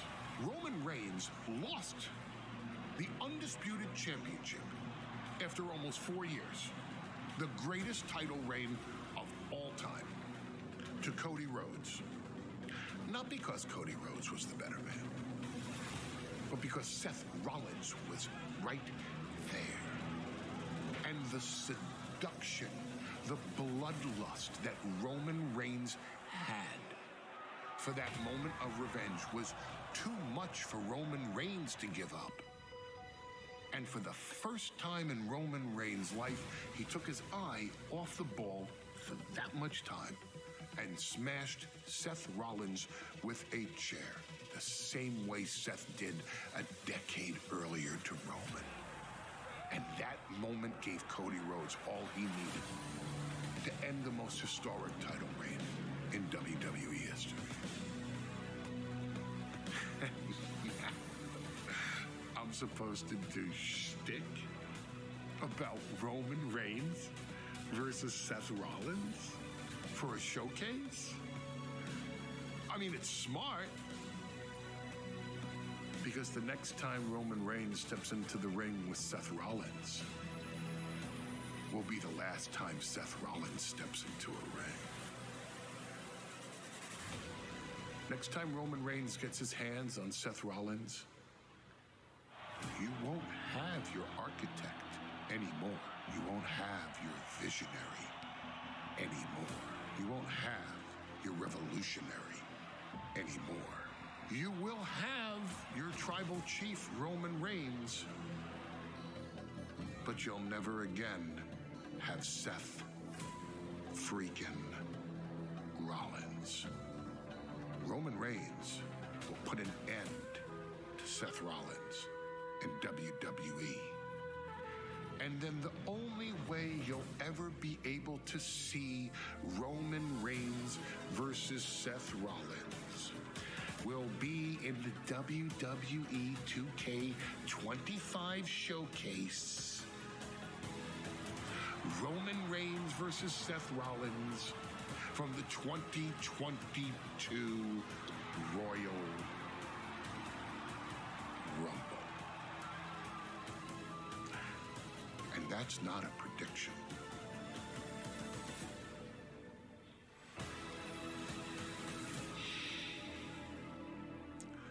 That's a spoiler.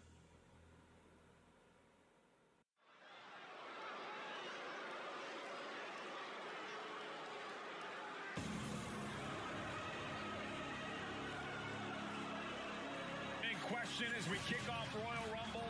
Will Roman survive tonight? Well, the man who's walking down the aisle here in front of 44,000 plus is the greatest champion of all time.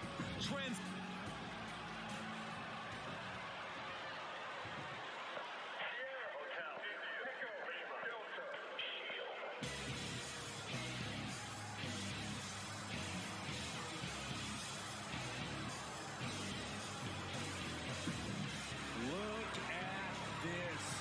Even more mind games from Rollins. As we heard that music pop right there, the Shield.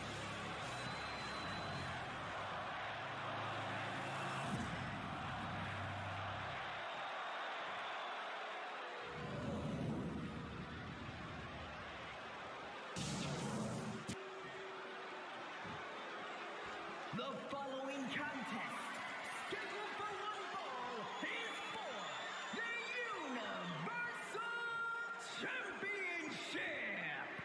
Introducing the challenger from Davenport, Iowa, weighing in at 217 pounds, Seth freaking Rollins.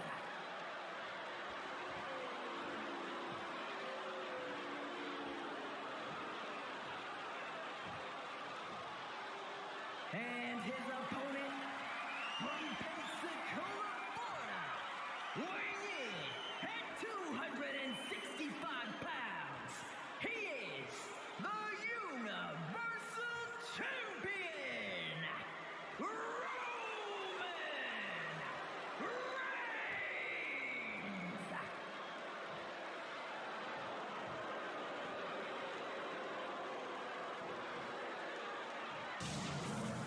And that title, the WWE Universal Championship, has been in Reigns' possession for a record-breaking 516 days. Can he extend the reign even further tonight?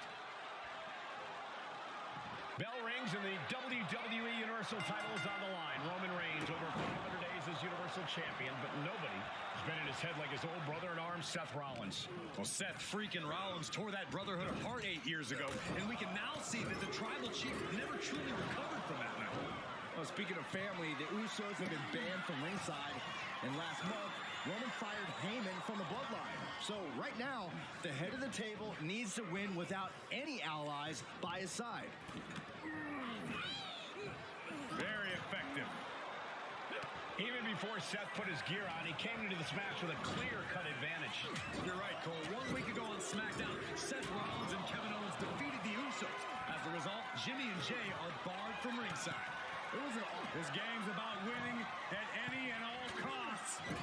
This competitor knows exactly what they want to do. Perched on the top rope. Here it is. Superplex! Clearly the champion knows what's at stake here and is bringing out the big guns. Roman Reigns focusing that anger, using it to get the advantage over Seth Rollins. And shot down with the axe handle. Roman certainly seems out of his comfort zone right now, guys. Reigns and his comfort zone aren't even in the same zip code tonight, Cole. Unless he can snap out of it fast, he's going to make a mistake that Rollins will capitalize on. You want to wear your Shield gear? You want to play mind games with the head of the table, Seth? This is what you get. Be prepared for the wrath of the Tribal Chief. Gentlemen, for 17 months, Roman Reigns has dominated. He had special counsel and cousins to help him stay in control to keep his cool. Takaski's right on the business at hand. But now Paul Heyman is gone and the Usos are barred from ringside. Without those calming forces, cracks have started to show. Every comment Rollins has made about their past cuts deeper. Every mind game breaks Roman's spirit even further. This might be the toughest physical battle the Tribal Chief has faced. But it definitely is his toughest mental battle. Oh, yeah, that's got it. Rollins lining up, and the knee finds the mark. Only running on instinct to keep fighting. Completely lost otherwise. Good technique reversing Rollins. The Tribal Chief has been dominant over the last 516 days since he captured the Universal Championship. Month after month, he's dominated every top contender on the SmackDown roster. Roman Reigns has beaten big names over the last year and a half. But Braun Strowman, Rey Mysterio, the Demon Finn Balor, even John Cena. But Reigns has to be bothered by the fact that he has never been able to knock off Rollins in a premium live event match in his career. Never successfully defended a title against Rollins. Indeed, two of the biggest PLE losses of Roman Reigns' career have been at the hands of Seth freaking Rollins. At Money in the Bank in 2016, Rollins defeated Reigns for the WWE title. And a year prior to that, Rollins committed the heist of the century and used the Money in the Bank to steal Roman's WWE Championship in the main event of WrestleMania. Seth Rollins says he knows Roman Reigns so well, says he knows how to prey on the insecurities of the Universal Champion. Rollins knew there was one thing that Roman Reigns could never, ever get over, that it was Seth Rollins who chose to end the Shield. That blow to the back of Roman Reigns with a steel chair so many years ago broke up perhaps the greatest faction in WWE history. Who would have thought that moment would still loom so large? Looking to end this. A scoreboard! Pin! Title in the balance! What's he doing? He had this match in the bag.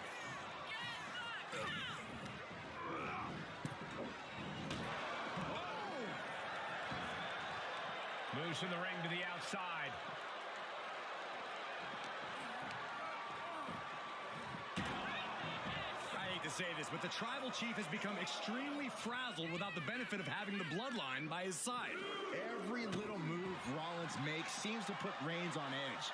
This outfit, the Shield's entrance music.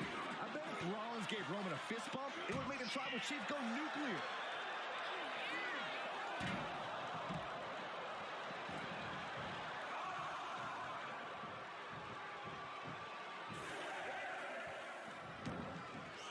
He wants this fight on the outside.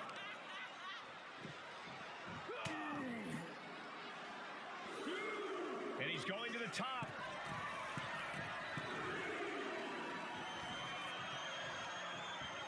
Right across the larynx. I have to admit, it's a pretty cold move for Rollins to just take the years of history the Shield had and turn it into a joke here tonight. It's appalling, Saxton. Rollins has always treated that sacred history as a joke. Now we know that Roman Reigns is a loyal man, a family man. What Seth Rollins did to his family 8 years ago was cowardly. Now it's time for Rollins to pay. Takedown. Looking for the crossface. It's cinched in. This could be over. He's in excruciating. Looking to free the arm and does just that.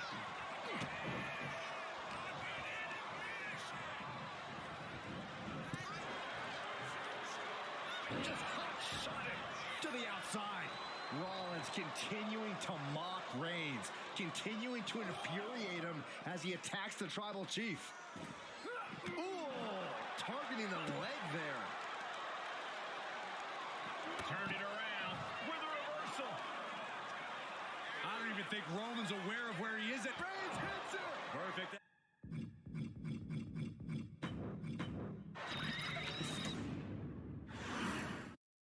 The Royal Rumble Premium Live event kicks off with a match between two former brothers. Roman Reigns in his record 516-day reign as Universal Champion versus Seth Rollins donned in the old gear that they used to wear in the Shield. Rollins looks very comfortable in that tactical vest yet again. But he's even more comfortable inside the head of the Tribal Chief. We haven't seen Roman with this type of look, this type of confusion in 500-plus days. Even before Seth put his gear on, he came into this match with a clear-cut advantage. You're right, Cole. 1 week ago on SmackDown, Seth Rollins and Kevin Owens defeated the Usos. As a result, Jimmy and Jay are barred from ringside. It was an all-or-nothing move as Rollins would have lost his title opportunity had that match gone the other way. It just proves that Seth freaking Rollins will take every freaking risk to win. No escape from these punches. You want to wear your Shield gear? You want to play mind games with the head of the table set? This is what you get. Be prepared for the wrath of the Tribal Chief. Roman certainly seems out of his comfort zone right now, guys. Reigns and his comfort zone aren't even in the same zip code tonight, Cole. Unless he can snap out of it fast, he's going to make a mistake that Rollins will capitalize on. And the forearm smash. Gentlemen, for 17 months, Roman Reigns has dominated. He had special counsel and cousins to help him stay in control to keep his cool, to concentrate on the business at hand. But now Paul Heyman is gone, and the Usos are barred from ringside. Without those calming forces, cracks have started to show. Every comment Rollins has made about their past cuts deeper.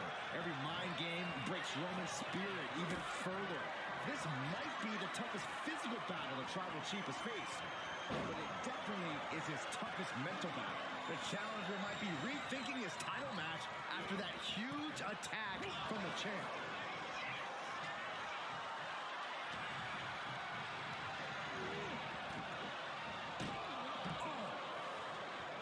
I have to admit, it's a pretty cold move for Rollins to just take the years of history the Shield had and turn it into a joke here tonight.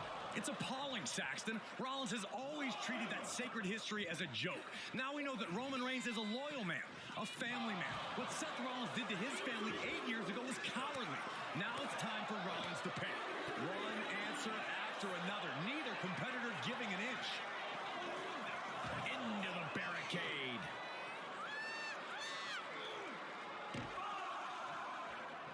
Hit a big boot.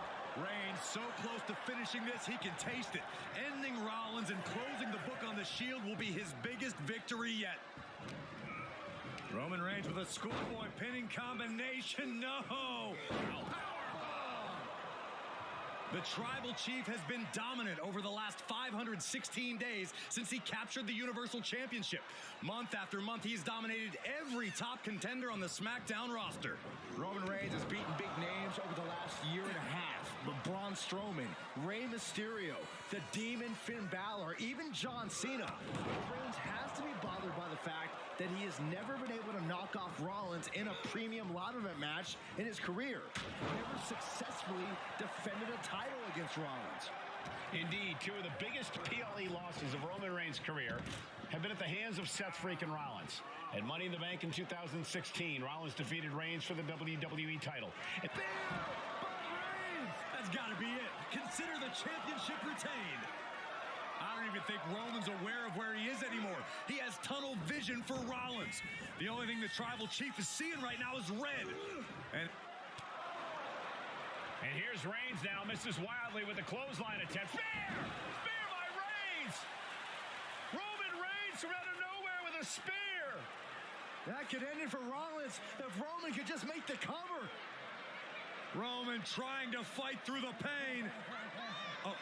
Oh my, guys. Guys, look at what Rollins is doing.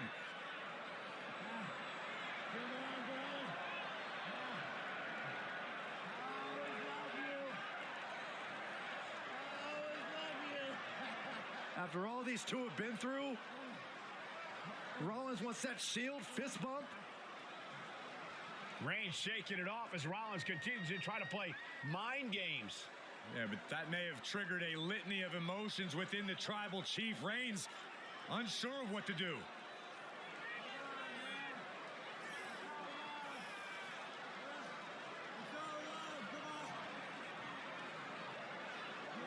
Roman Reigns determining what to do now. Will he slay his former brother? Reigns now. Look, gonna lock in a guillotine. Submission Well, there's move your locked answer. in. Submission move locked in. Rollins in major peril right now. Rollins looking like he's starting to fade.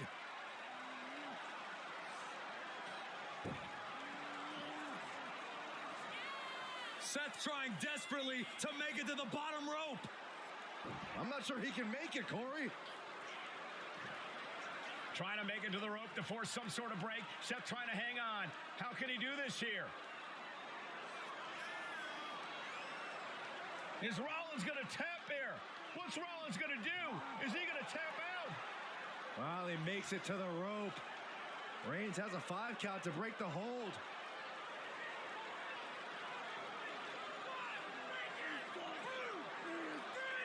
And Reigns breaks the hold here. Roman breaks the hold, and this match continues. It just shows you how locked in Roman Reigns is to winning this match.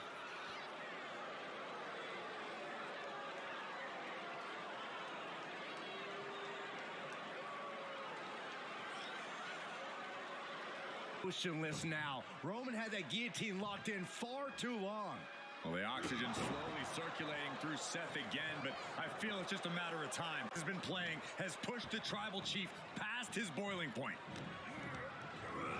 Propped up in the corner. Boom, and he stops that offense.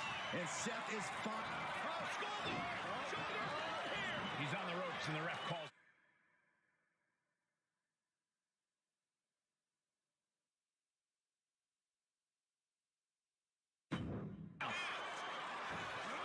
Roman had that scouted.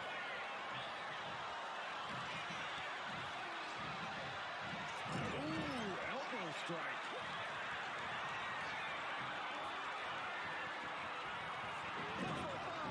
Seth with a cover. We can have a new champ here. Strong kick out from the resilient champion. He didn't even let the ref start the count. Rollins from up high. Here we go. All the way down on the floor. That didn't look good at all. A ringside doctor's on hand if needed.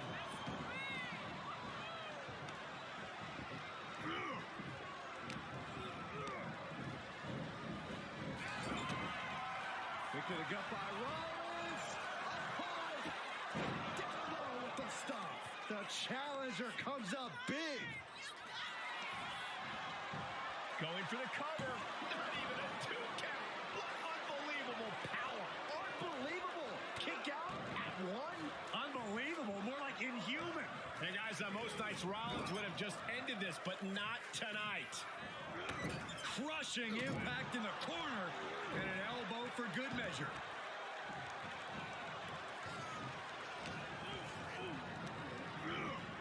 Placed him in the corner here. Reigns delivers the Superman punch. Not dead yet. And a thunderous spear. The champ might have just sealed things. Looking for the pin. And Reigns retains the title. Here is your winner, and still the Universal Champion,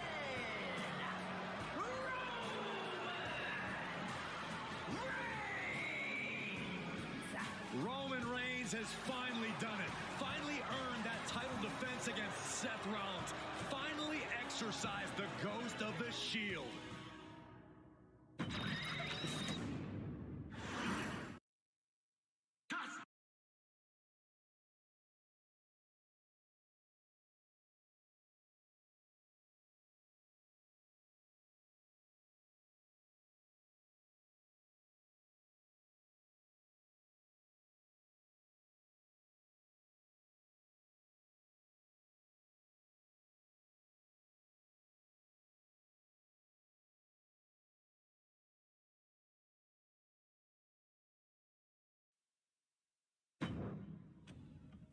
I'm the last guy to knock a revolution. I've led a few of those, you know. I admire revolutionaries. I respect evolutionaries. They are the lifeblood of the bloodline. So when Solo Sikoa seized the moment and became the tribal chief in Roman Reigns' absence, I didn't like it. I don't even think I respected it. But something deep down in me admired it. That took some forward thinking. I'm the chief now!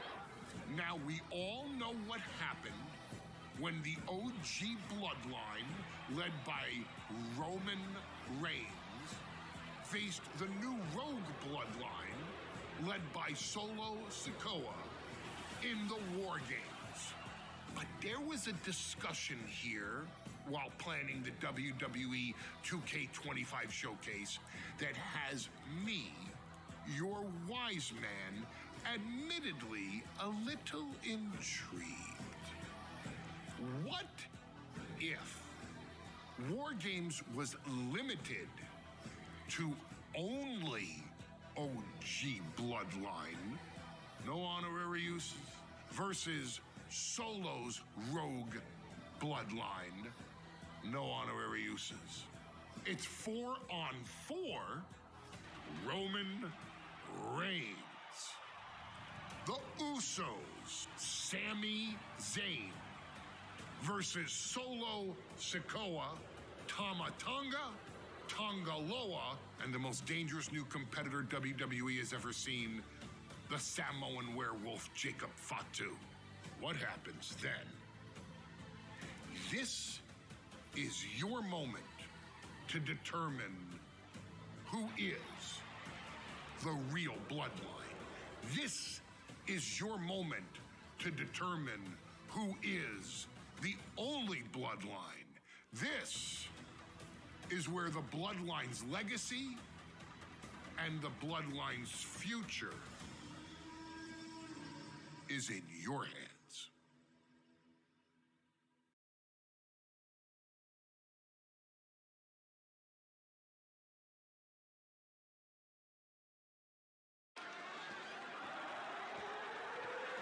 The following contest is the men's War Games match. The rules of the match are as follows. Two teams will be contained in separate cages, with one member of each team starting the match. At regular intervals, alternating members from each team will be released to enter the match. The first member to enter will come from the advantaged team. Once all competitors have entered, War Games officially begins! The match can be won by pinfall or submission. Exiting the cage will result in a forfeit. And now, let the War Games begin!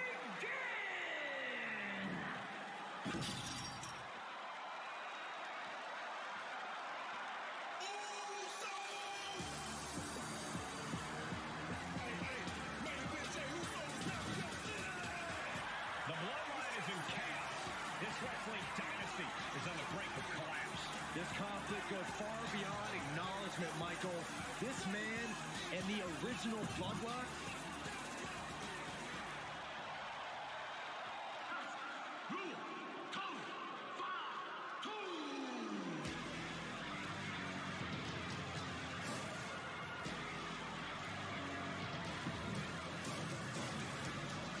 The original bloodline was created with the wisdom of the elders, but this man and the new bloodline are destroying what was built. This and gentlemen, it is time for Bloodline War Games. Roman Reigns, the Usos, and Sami Zayn versus Solo Sikoa, Tama Tonga, Tonga Loa, and Jacob Fatu. Both of these sides have a deep and abiding hatred for one another. Solo felt he was held down. His crew never called up during Roman's time as the tribal chief. But most of the men on Roman's side were unceremoniously removed from the bloodline courtesy of Solo Sikoa. And those who weren't have faced continued attacks from the new bloodline. And the winners tonight are very likely to be be considered the true bloodline by the WWE Universe. Let's see who comes out on top tonight. Ranked around into a neck breaker. Solo Sikoa's group at a decided disadvantage. His side has less experience inside the structure. But look at how young and hungry Team Solo is. In particular, Tama Tonga is a real wild card. He's like a hyena locked in a cage with a bunch of raw meat. I even asked Tama backstage if he was looking forward to this match, and he just said to me, yeah. Great journalism there, Byron. Thank you, Michael. A lot to prove from the new bloodline tonight. Gentlemen, do you think they can do it? Absolutely, Cole. Solo Sikoa, Jacob Fatu, Tonga Loa, and Tama Tonga have been competing on a different level as of late. They have won some major matches and earned titles too, but I worry they might not be as ready for War Games as Roman's crew. There's a lot more big match experience in general on Roman's side. Now, that may be true, but Solo's side has youth and a devil-may-care attitude that can work out tremendously inside War Games. I expect Solo's side to go all out here inside this sadistic structure. Big right hand from main event. And Jey Uso having a little fun with another. 8 men in this war, but one seems to be fighting his own internal battle. That man, Jimmy Uso. He's currently on Team Roman, but this might be an instance of the enemy of my enemy is my friend. Well, Jimmy had clashes with Roman. He went to war with his brother Jey, but the men who put Jimmy on the shelf for months stand across the ring. Jimmy's out for every member of Solo's squad tonight, and he'll deal with the rest of his fractured family later. Oh, man, Jacob Fatu just got busted up. And clearly going after his core to slow him down. Jacob Fatu's able to dodge that. Boom, a forearm smash. Sami Zayn grew so much as a member of the Blood. Jey nailed all of it. Here comes the buzzer. The numbers advantage vanishes with this next entrant. Yes, the trash can connects. Talk about taking out the trash. On the road, now entering the fray. Bloodline War Games.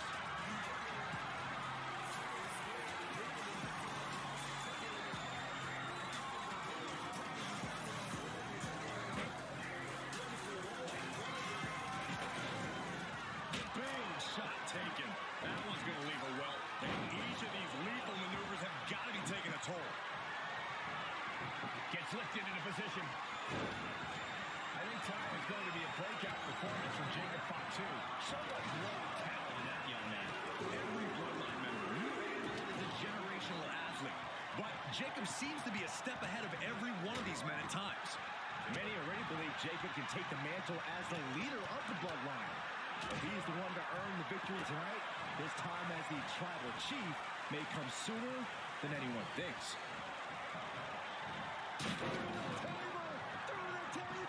Table's broken in half.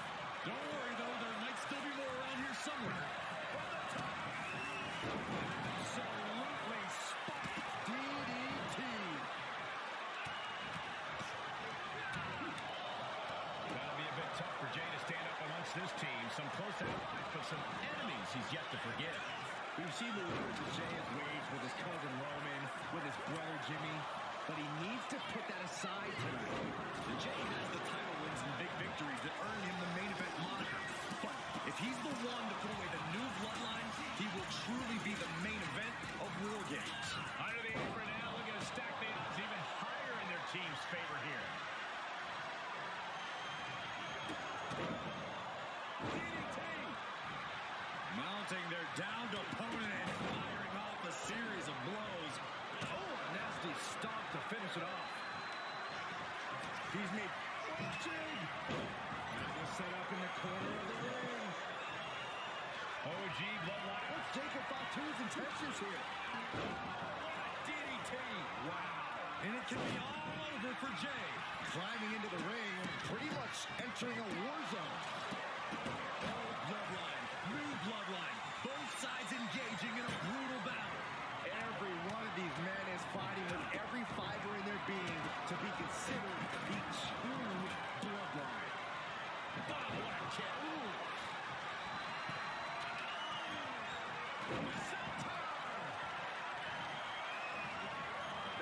Trampling the opposition.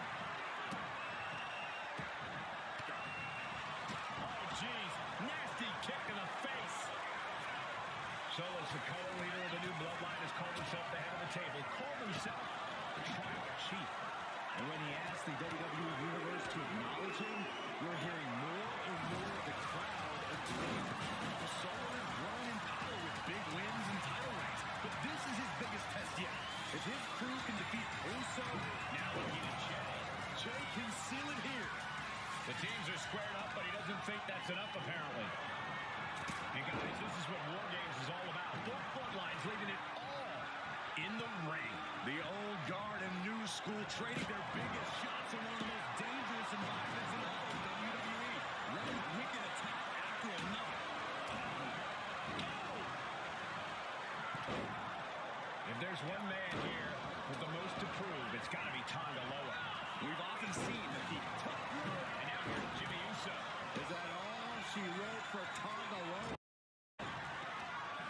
Anything can happen in WWE, and this audience is seeing that firsthand.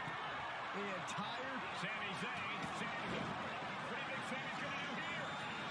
Sami Zayn, a pull and pull.